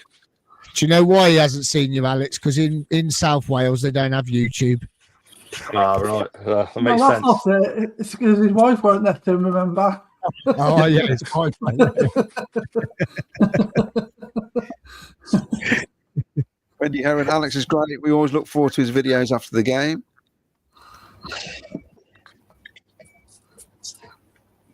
Rounds of Possibility says, Steve Price, his videos are brilliant, well worth watching. Gustav Audio, watch Alex's vlogs from Spain, top bloke. Graham Cockrell, Alex, I always watch your vlog. I have one question. Your hat. Get a CCFC hat. Okay. If we're talking about the hat, it is genuinely just because it keeps me warm in the winter months. But I have realised I'm wearing it way too much in the videos. But yeah, I probably do need a Coventry City hat, to be fair. Maybe when's the next home game? Maybe I'll go to the club shop and pick a hat. I don't know. They've got plenty. I know. I'm seeing it all the time. There's all different hats: purple ones, blue ones, black ones, loads of them. So I went in there in Miles. It's like a kid in the sweet shop when you go in the shop there in Miles. They're trying to drag him out before he bought something. Ridiculous. Well, you know that shirt you two are wearing. Well, we bought that, and then last Saturday night when I got home, I sat down in the living room. It was about what time? It was quite late, and I sat in the living room. Cheryl had gone to bed. Will was on the PlayStation, and I was sat there talking to him while he was, because the PlayStation was down last week, so he plugged the PS3 in and he was playing James Bond 007 Legends, and I was I hadn't played it for years. I was telling him what to do, and I went, do you know what? I'm going to buy the tracksuit top. So I bought the tracksuit top as well. and then Tuesday, what did they bring out? More pony gear. Unbelievable. But I've got the original. Yeah, it's there, isn't it? On the wall, the original. So yeah, I've got the original. I'm happy with that, and it's signed. Rich T says, "Oh, Rich, I love a Rich T. It takes a lot of dedication and commitment to be a Cov fan. It's not easy, but it's in the blood. It's such a shame when you see our fans turning on each other." Can I just get this one?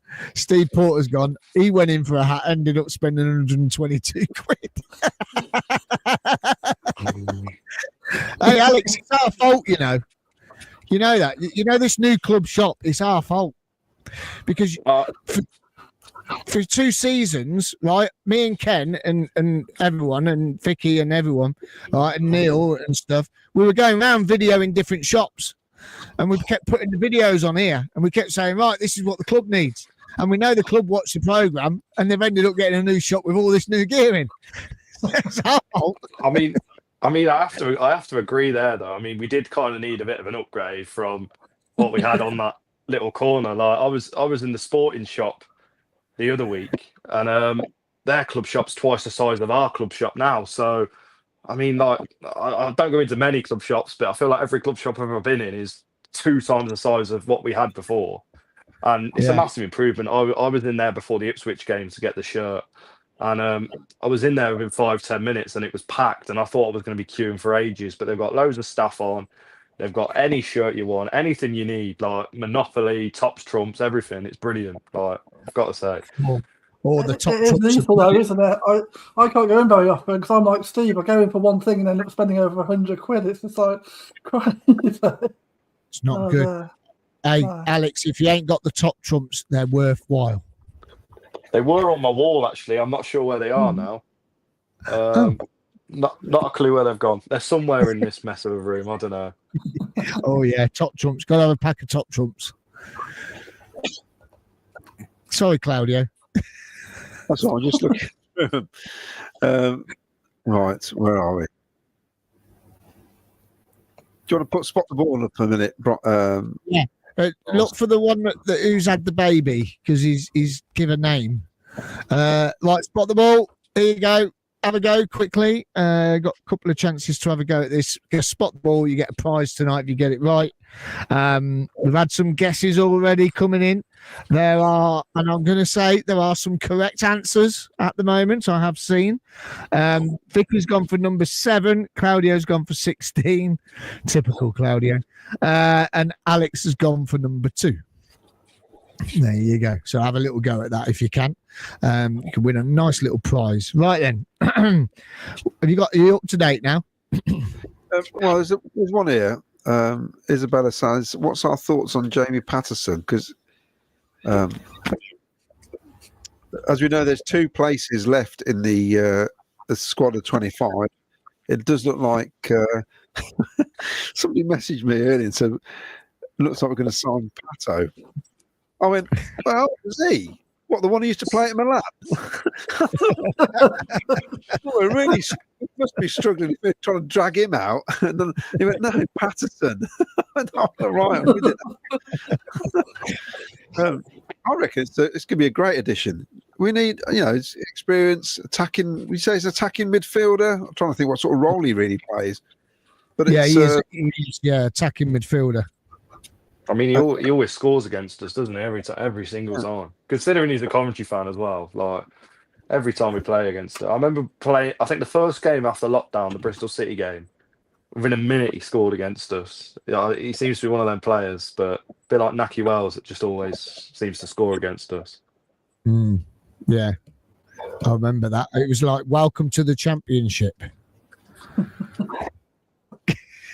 Yeah, it was a real wake-up call anyway, from what I remember. It was just like within a minute, I was like, oh, right. I think because I was watching it on iFollow, I think I got my notification on my phone before the goal had even been scored on the screen. Or before the game had even kicked off, and I was like, "Oh wow, the Championship's great, isn't it?" It's just you say that, Alex, with the notifications. I have to make sure my phone is out of reach because you're watching the game and it buzzes. You're thinking something's happened here, but it can't have because the ball's down the other end of the pitch. So what's happened here then? I hate it because you're so tempted to have a look at your phone. And, oh, great, penalty against us. But you still, it's not happened yet. I have it with the England games. I mean, when Bellingham got that last-minute goal, I'm not sure who it was against. Might have been Slovakia. I already knew on my phone and like on my TV that had been paused for 2 minutes at one point. I was still 2 minutes behind, and I didn't think to kind of go forward. So at that point, I knew the goal had been scored, and by the time it had gone in the net, I was like, "Oh, it's a great last-minute goal," but I already knew. But yeah. It's you know what though, that happens. If you watch something on Sky and you watch something on normal terrestrial, so say you watch ITV on Sky on a Sky box, and then you watch ITV normally, the Sky box is behind. Yeah, I think that's what it is. Yeah. I mean, yeah. I know I was annoying part of our group because I kept going yes every time we scored. Can't remember which game it was, but I was about 20 seconds before everybody else, wasn't I? And I realised, so I kept doing it on purpose then. Just rather than saying yeah, even though nothing was happening. Yeah, just childish. Vicky, it's just very. I just shut it up. Patterson, Vicky, what do you think about Patterson? He's obviously a great addition, isn't he? I mean, he's always been a quality sort of attacking midfielder in this league, and like Alex said, he regularly scores against us, which isn't great. So at least if he's playing for us, that can't happen. One slight difficulty is that this has been a rumour for about 20 seasons that he was going to sign for us, and every summer we got excited about it, and then he went somewhere else or stayed where he was, and so the difficulty is I sort of got past it a little bit. So I needed that to actually happen and play a few games for me to sort of get really excited about it again, because I've just sort of moved past that being something that was going to ever happen. So it's a bit of a weird one now. Yeah, I think it'd be good to strengthen the bench. I think. Oh yeah, he's a decent player, isn't he? Yeah. Yeah, if he comes on for 15, 20 minutes, it's an experienced head again, isn't it? That's been around the block. So all the depth, it's all the things we need, isn't it? So yeah, and he probably wants to move back here because of his family and his mum and that, I suppose, and he wants to be close. So it could be a good little signing for the rest of the season, and who knows, it might carry on until next season. It's better than that silly one we did. Who was that bloke from Preston that we signed for just like a couple of months? And Maguire. Yeah, that's it. So at least this one makes sense. You can see what he's going to add to the team. I don't know why we ever did that. It made no sense at all. Yeah, Sean Maguire. He come on against Preston that time, didn't he, Vicky? Do you remember? Miles, I've had a message from Chris saying we can mention what we were talking about earlier. Okay, we'll mention that later on. Okay. Yeah, got a surprise for everybody. Stay tuned. Right, come on, let's get some more comments because we've got to crack on. We've kept Alex long enough that he's desperate to go, I reckon. He's got essays to do. Daniel Fisher, watch Alex from the start. Show so much love for the club. Keep doing what you're doing, mate. I'm sure every Coventry fan is proud of you. Thank you. Kai Boy says, Alex videos are great. I always wait for the videos after the game. Never a bad vid. Actually, Alex, do you ever get any bad feedback? Do you have any? Because there was an incident where Rob Gurney was on the radio this week where he's obviously getting messages that he didn't read out, which obviously weren't very nice. We've had the odd thing, but not much. Have you had anything? Yeah. Firstly, to comment on Rob, I mean, I don't understand that at all. I mean, I think he does his job really, really well. But for me, I've had a couple. I mean, there was one guy who stands literally 2 rows behind me at games, tweeting about me saying like, "Oh, like someone would rather talk into their Google Pixel than go to the games and actually enjoy it." And it was just that one for me. It didn't make much sense. I've had one guy at Rangers on Sunday call me an embarrassment and pretty much shout in my face for filming myself, and my answer was I wasn't playing for Rangers, mate. Like, you shouldn't be annoyed at me. This was at full time. The ground's pretty much emptied at this point. And I've had a couple of people, but it's always people that realistically, their opinion is a minority. And I mean, just hearing all these comments tonight makes me, really, really thankful. I get comments on every single video, and I always read them. I might not reply to them all, but I mean, the biggest hate, to be honest, is always the Leeds fans, because we played Leeds last week, and I said in the video that Leeds are the best team we've played this season. I'm sure you'll all agree that Leeds were quite a good side and they're easily going to be promoted. But apparently, because I've said a couple of other things, like, for example, Dovin has kept the scoreline down, or they're lucky their keepers made a few good saves, we could have got a goal in this game, that I was biased. And it's comments like that. Some fans are stupid. It's like, I've literally said that Leeds are the best team in the league, and the best team we've played this season, and they've got a great fan base, and still their fans are annoyed. So you can't please everyone, really. But I don't know. It's one of them. I've had a few bad comments, but just from all the videos I've made, the opportunities I've got from it, it's all worth it, really. Sorry, I made a Leicester City fan upset, didn't I, Miles? And he was still he was still talking about me 3 shows later on their Leicester City podcast. Because basically we got private messaging, and I thought he was going on about how great Leicester were. And you remember we beat them, didn't we? Yeah. That was funny. And he was saying how great they were. And I just thought, any chance we can get him off is boring me now. I said we outplayed them, and he says, "Well, we went in at half time 1-0 up." I said, "Yeah, it was the only shot on target." It was a penalty. We had a comment exactly like you've just mentioned about the Leeds fan there, Alex, on our comments. So it's probably from the same person, because we said virtually the same as you. Leeds are the best team, blah, blah, blah. Dovin, kept us the score line down. And we got nearly exactly the same comment from a Leeds fan. So exactly, yeah. You do get. They're the ones I don't understand, because I mean, the majority of the people watching this, I assume 99% of people watching this are Coventry fans, right? I mean, there might be a couple opposition fans or whatever, and and for me, I'm assuming that the majority of people that are watching my videos are Coventry fans, because all Sheffield Wednesday fans. The majority of my videos are against Sheffield Wednesday. I mean, on Saturday it's like the 10th time we've played them, but I mean, either way, I'm expecting them to support Coventry, and I've put an insight in our team. I'm not going to analyse how a Leeds player that I know nothing about has played, but Oliver Dobbin, who I've seen play every single game for us, I'm going to say if he's having a good game or if he's not having a good game. So it's simple stuff like that, like, we're not going to sit down and analyse how all the QPR players played on Tuesday night, and it's just like, someone might have had a really good game, like Ilias Chair might have had a really good game, but we're not going to sit and highlight that. We could sit here and highlight that QPR played well, but there's always going to be someone that gets annoyed. And for me, I do find it a bit funny sometimes. And you go back to the Rob Gurney thing, I mean, like, people kicking off of him because he's saying PUSB. Well, that is just the radio's the worst for me. I like listening to it after games, and sometimes I'll put it on and it'll be, people could play, like, we could go and beat Man City 10-0 and there'll still be someone saying, "Oh, but if Mark Robbins was manager, it would have been 11-0. So you can't win, honestly. I met someone once, a young lady, and she come up to me and she goes, why do you call yourselves PUSB?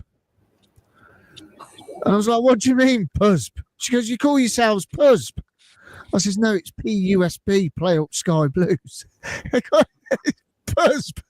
So what do they want, Rob to say PUSB or PUSB? What's he want? Yeah, PUSB is slightly better. I remember telling a Portsmouth fan once that we say Play Up Sky Blues PUSB, and they couldn't get their head round it. It was a cup game maybe about 8-9 years ago, and they just couldn't get their head round it. And I was like, Play Up Sky Blues, and they were like, no, it's PUP, Play Up Pompey.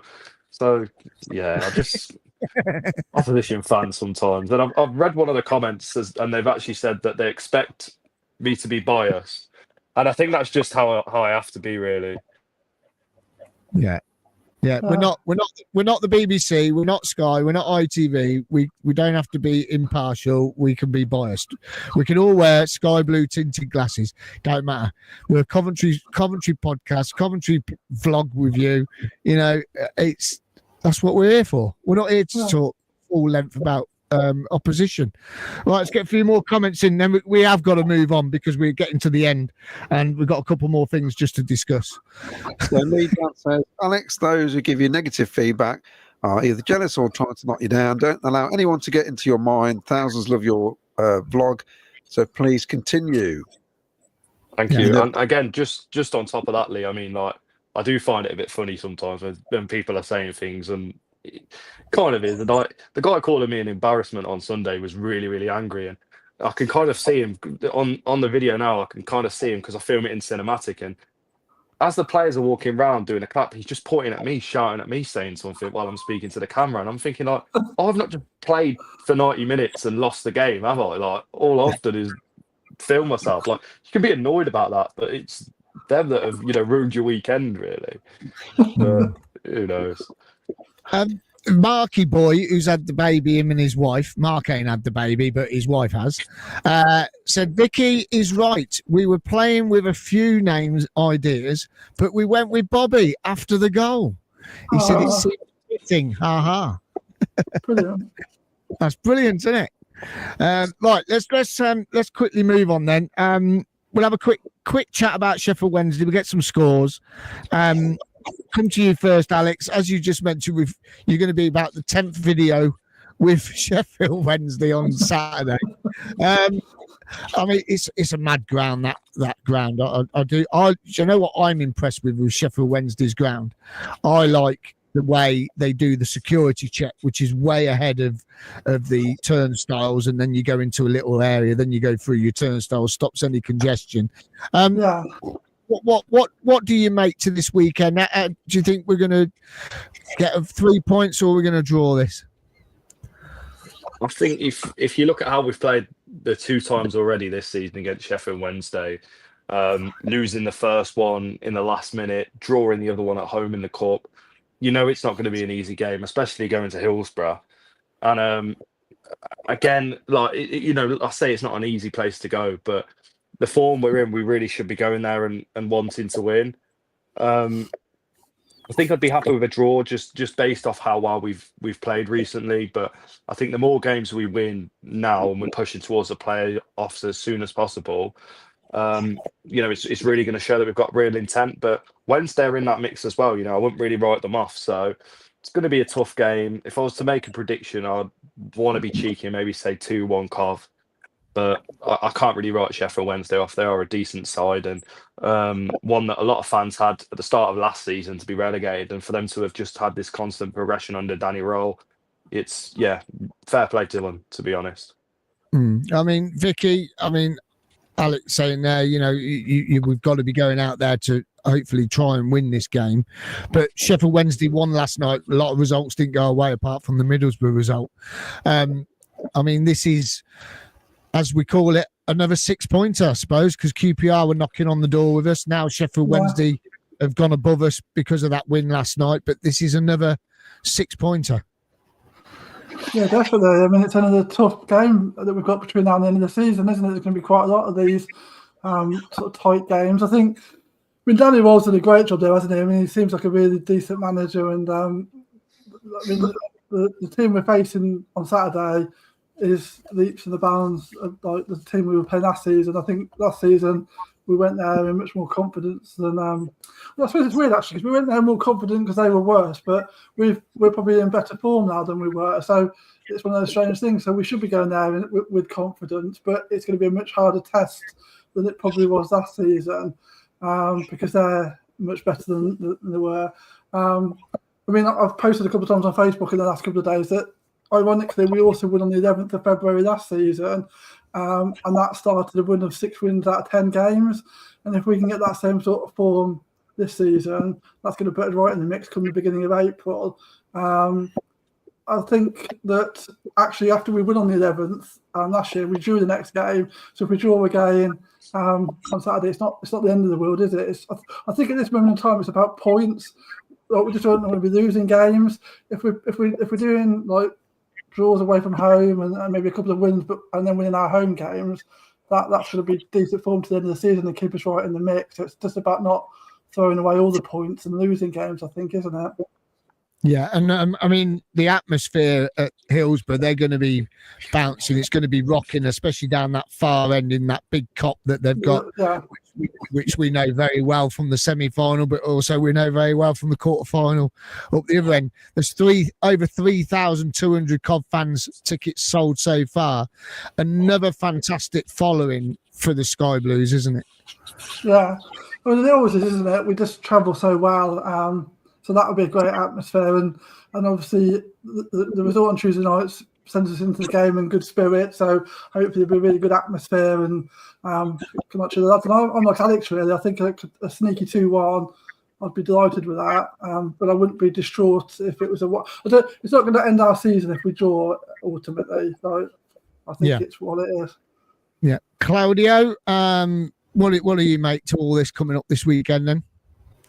Because this is the fifth game in 2 weeks. That's a lot of football.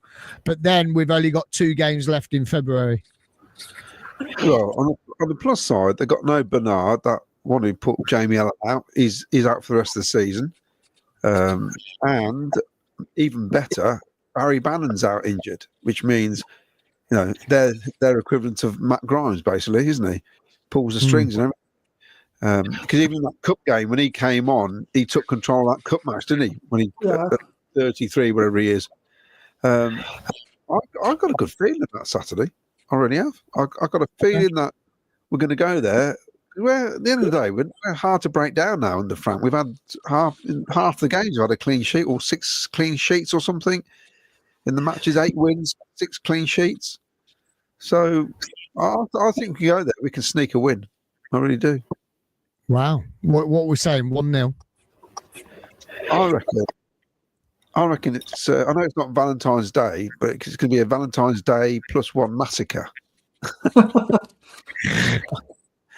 I'll go for a 3-0. How's that? What? If Sim's going to get his hat trick at that, I'm like,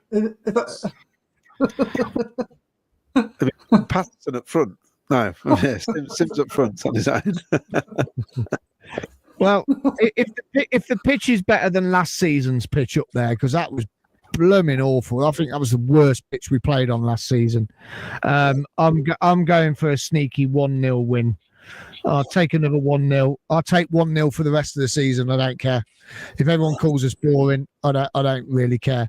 But I think if we come away with a point, happy days. I'll take a point now. But in me sky blue tinted glasses, I'm going 1-0. So that's where we stand with that one. Right then, couple more then. We have Claudio, you're old enough to remember. We've had a loss this week in the Sky Blue family. Tell us a little bit about John Tudor. Oh, yeah. Well, John, as it says on the back of that picture card, John died at the age of 78 after a long struggle with Alzheimer's. And Jimmy Hill signed him, actually, from non-league Ilkeston Town, as it says in there, in 1965. He was part of the squad that were Division 2 champions, created history by winning promotion, obviously to the top flight for the first time in our history. He played about 69 times, scored 13 goals, but he left in 1968 and joined Sheffield United after losing his place to Tony Hateley, who of course is the father of Mark Hateley. He later joined Newcastle, Stoke, Ghent in Belgium, eventually moved to Minnesota where he became director of football at, I love this team, Tonka United. Imagine being a fan of Tonka. And he lived in the US until he died. He was a forward stroke attacking midfielder. Played a big part in our promotion season when we got up in 1966-67. And it was hard to get in because we had some good forwards.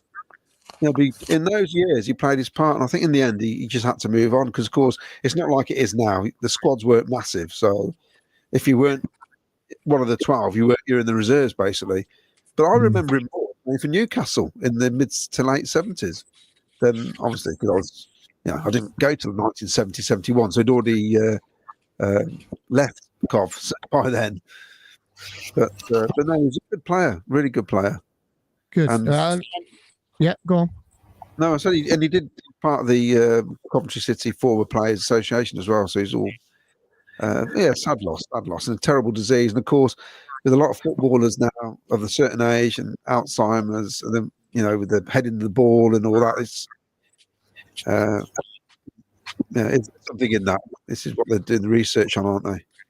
But good players. Another City legend lost, but. And he signed for Sheffield United. How many players from Coventry signed for Sheffield United over the years? Hey, it was blimey, really popular at Newcastle. He used to play at front with McDonald. Yeah, he's really popular. Brilliant.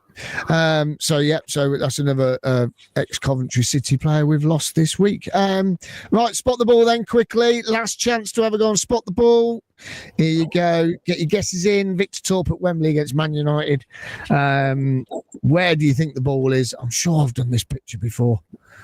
I'm sure I've done it. But anyway, where is the ball? Have a guess. Where do you think the ball is? And right, before we go then, because we've kept Alex long enough. Sorry, mate, we talk like anything on here, mate, honest. But I tell you, it's been such a privilege having you on tonight. It's been brilliant. I've seen some photos today. I've got to bring these up again because the other week, a couple of weeks ago, I've seen some photos on Facebook. I can't remember which page it is, but they keep popping up every now and again, putting some old pictures of Highfield Road up. And I just thought I'd quickly put these up for us because they look blooming brilliant. I love these photos I keep seeing on Facebook. Here you go. Look at that. Wow. Flipping ace, isn't it? Look at the sky blues there.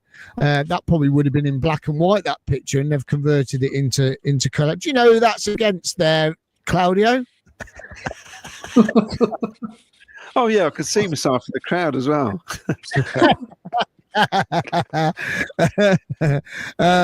What else we got? There you go. There's another one. Look at that West End. I think it's Man United 1968. That is. Is it? Wow. So my seat there was in the upper tier, front row. You see that white square or oblong or whatever rectangle? It was just to the right of that. My front seat was not that year, but not as old as Claudia. And there's another one. Look, is that Derby? It looks it, doesn't it? Yeah. The season, that isn't it? Is it last game of the season? Derby at home. It looks it. So. Yeah, it does look it. Yeah, and then that's Dealey Adebola, and then and then there's this one. Look at that one. Look at all them lot up there on the old bloody floodlights and everything. They're all Liverpool fans, and if you look at there's another photograph. I'll tell you, right, scans. A lot of them are wearing sky blue trackies. Very clever. Really? So, yeah. If you look at that's the Liverpool fans. I think it's a year after the 88, 89 season. I think that is. Yeah, that's the away end, isn't it, over there? Yeah. Yeah, but a lot of them wearing sky blue. There's not much red in there at all. Oh, hold on a minute. I'm going to enlarge it. Oh yeah, they are. They're not wearing red, are they? No, that's the old candy. That's the old candy kit, isn't it? Yeah. I think the Peter's for. Yeah, there you go. Right, so that's a bit about. I just thought I'd bring them up because I love those photos. I mean, have you heard some great stories Alex, talking to older fans about Highfield Road? Yeah, I mean, just as someone that is so fascinated and loves different football grounds, it actually does really annoy me that I never got to watch a game there. But everyone just tells me about how it was the proper football ground, just in the centre really, and it's a real shame that obviously we did move away. And I'm not going to lie, the Rico's a bit of a bowl, and lacks a bit of character. And obviously they were kind of the glory days, weren't they, in Highfield Road? But it's hard for me to have a comment on somewhere I've never been, but it looks like one of them grounds I reckon I would have been a big fan of, especially seeing as it would have been our home, right? But it's just one of them. Yeah, it is. I mean, it was a great ground, and the atmosphere. You were really close to the pitch most of the time, and it was just. Some games it was just unbelievable. Then some games we'd get about 4,000, and you'd be like, "What's going on?" Yeah, you know what I mean. But yeah, I mean it was a great ground. Okay, coming towards the end of the show, then a quick word on this man. Hey, here he is. He's warming up. Look, he's on the grass at last. I mean, Haji Wright, we'll come to you, Vic. Is this overdue now? It seems to have gone on for ages, this injury, doesn't it? Yeah, well, it did look really nasty, didn't it, in the photos when he did it? So, I mean, I guess in some ways we're going to be glad it wasn't a season-ending injury, because the way it went over, it looked really nasty. So, yeah, it'd be great to see him back. It just adds more again, doesn't it? The goals, the attacking options, and so just another positive for the kick on to the end of the season. Yeah, Alex, how do you rate Haji Wright? I'm a big fan of him. It's a crazy one, this injury though, for me. And if you look back, I mean, he hasn't actually played under Frank, has he? This injury was back when Reece Carr was in charge, so it's gone on for quite a while.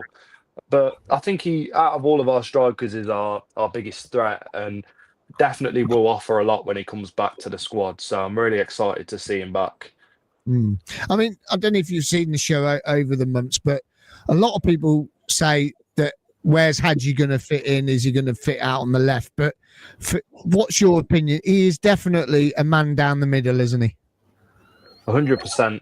And again, if you look at the recent games where we've played two up top, what's not to say Haji and Sims won't work? It worked at times last season. I wouldn't really want to see Haji Wright out on the wing, especially now that Ephraim Mason-Clark has really grown as a player and he's finally getting going. So I don't really see the point in playing Haji out wide. I mean, I know Sakamoto got man of the match the other day, but I don't think he's been amazing this season. So if there was somewhere I'd play Haji, if it wasn't the centre, it would be on the right wing. But to be honest, I think it would be stupid not to play him just as a centre forward, to be fair. Yeah, definitely. We keep saying he's more down the middle. Claudio, I mean, he has been a miss, hasn't he? Yeah, and we need him down the middle as well. I think he should be down the middle. I know he had that season last year on the left, but we didn't sign to play out on the left, did we? We got, like Alex says, we've got a player now who can play on the left. He's very good at playing on the left. And it's almost like the season we're trying to ruin his game by sticking him on the right at times. So to play players where they should be playing, it's much easier to play that way. So yeah, Dan. Yeah, I mean, he can be very frustrating at times, can't he? But I mean, it is long overdue. It does seem like it's been ages and ages since he kicked a ball for us. So I hope he's back as soon as possible. We were going to do a Sakamoto interview, but we haven't got time. So we have run out of time tonight. Couple of quick questions. Then we'll do spot the ball winner, and then we'll call it a wrap. And then you got an announcement to make. Oh yeah, my announcement. Well done. Steve Price got my wife a card and flowers for Valentine's Day. Let me go to more games. I've already warned my boss, so I'm going to be late in the morning because I can't get through the letters as I try and get out the front door. I do that every year. Caroline said, "Here's your one card." There you go.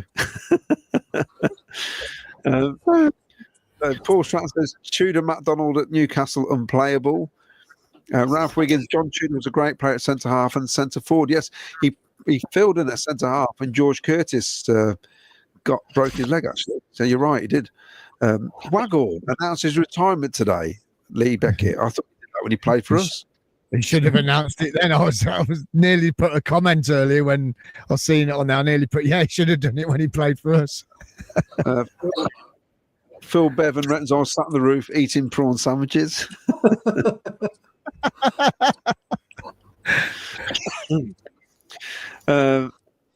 Day Sports photos. In the late 80s, the hooligans rarely wore club colours. It was designer clothes and Princess Diana haircuts. Princess Diana haircuts. Possibility says, Haji is my favourite player. Can't wait for him to return. Brilliant. Day Photos put Liverpool fans wore Italian designer clothes, which they'd obtained during the European Cup trips. That's true. And Nick Belly says, CBS, nightmare for public transport. And Paul Stratton, cheers, boys. Another great show. Alex, top vlogs. There you go. Thank you. Right, let's do spot the ball winner then. So here's your spot the ball. Here you go. And the winning ball is... Hello? Number 8. Does it come up? Yeah, Number 8. Yeah, number 8. Number 8. It didn't come up at my end, sorry. It is now. Oh. It's there. Number 8. So Vicky's going to have a quick look and see who has got that right. Right, big announcement. Yeah. Big announcement, guys. Okay, so Sky Blue Fans TV are going on the road again. Yay! We are hosting an evening at the Walsgrave Working Men's Club for Chris Baker, who comes on the show. The Walsgrave Working Men's Club have managed to get Mickey Quinn to come down to the Walsgrave Working Men's Club on. Now, get your pens and papers out, everybody. It's the 2nd of May. I have got that right, haven't I? Yeah, 2nd of May. Get your pens and papers out. Put it in your calendar. Get your phone out. Put it in your calendar. Get down to the Walsgrave Working Men's Club. Sky Blue Fans TV, we're hosting the evening for the Walsgrave Working Men's Club, and we're going to be doing a quiz on the night. We're going to have a raffle. We're going to have some amazing prizes. So get that booked into your calendar. We will have a poster where you can buy your tickets over the next couple of days or couple of shows, and you can get along there. Come and have a chat with Mickey Quinn, and yours truly will be interviewing him. I'm absolutely shaking about it. It's Mickey Quinn, the first man to score a hat-trick in the Premier League against Arsenal. Absolutely brilliant. So it's going to be a great night. So come down. It's going to be fantastic, and you can come and have a chat with Mickey Quinn. And us lot, we're going to be there, so you can come and have a little chat with us all. So and we're going to have a competition to win 2 tickets. So look out for that as well. Right, how many winners we got then, Vic? 3 winners. 3 winners. Okay, have you numbered them? I have, I know the rules. Okay, wonderful. Alex, pick a number 1 to 3. Oh, the pressure's on. I'm going to go with number 3. Number 3. That's Rich Tay. Rich T.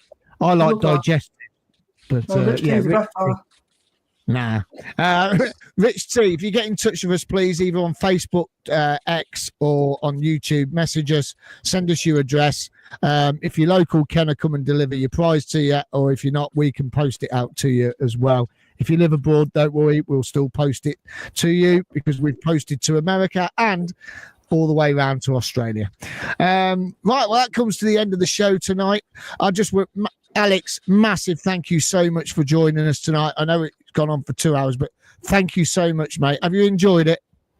Yeah, I mean, over the season, there's been a few times I've sat down and watched it and stuff. Usually on a Thursday night, I'm just sat there doing nothing anyway. So, yeah, it's been a pleasure to be on, to be fair. Brilliant. And you're more than welcome to come on anytime. If you ever want to come on, just message any of us and you can come on anytime you like. All right. So a massive thank you, and keep up that good work, because it is flipping brilliant. Absolutely brilliant. Thank you. All right. Excellent. And Vicky, you enjoyed it? Yeah, great stuff. Good. And Claudio? Yeah, it's all right. Well, you're not coming on Sunday then. Forget it. That attitude, mate. You're off. Alex, do you want to take his place?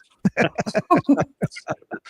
don't know if I could step into the shoes of Claudio, to be fair. He's on here all the time. And every time after the game, when I'm putting the radio on, I'm going, there's Claudio again. So, I don't know. Seems to be everywhere. You know, he reminds me of me dad. He always wanted to be centre of attention, my dad. And he looks old enough to be me dad. Oh, he's getting some stick tonight. Alex, thank you once again for coming on, and enjoy the rest of the season. Go and soak up all the atmosphere, and let's hope we can get to Wembley again. Yeah, for a fifth time. Like I said, I'm a bit bored of it, but if we've got to go to Wembley, it's one of them, isn't it? It could be worse. We could have to go to Hillsborough again. Premier League's knocking, mate. We got to do it. Anyway, big thank you to everyone. Ken will be back on Sunday. I won't be here Sunday, but Ken will be here on Sunday. Don't forget, the guys will be filling in next Thursday. I'm doing something else over at the Two-Tone Village in Coventry, which is very exciting. Can't wait. And get in your diary, 2nd of May, Mickey Quinn, down at the Walsgrave Working Men's Club. Sky Blue Fans TV will be there. We're hosting it. It's going to be an amazing night. Big thank you and a big play up Sky Blues. Play up Sky Blues.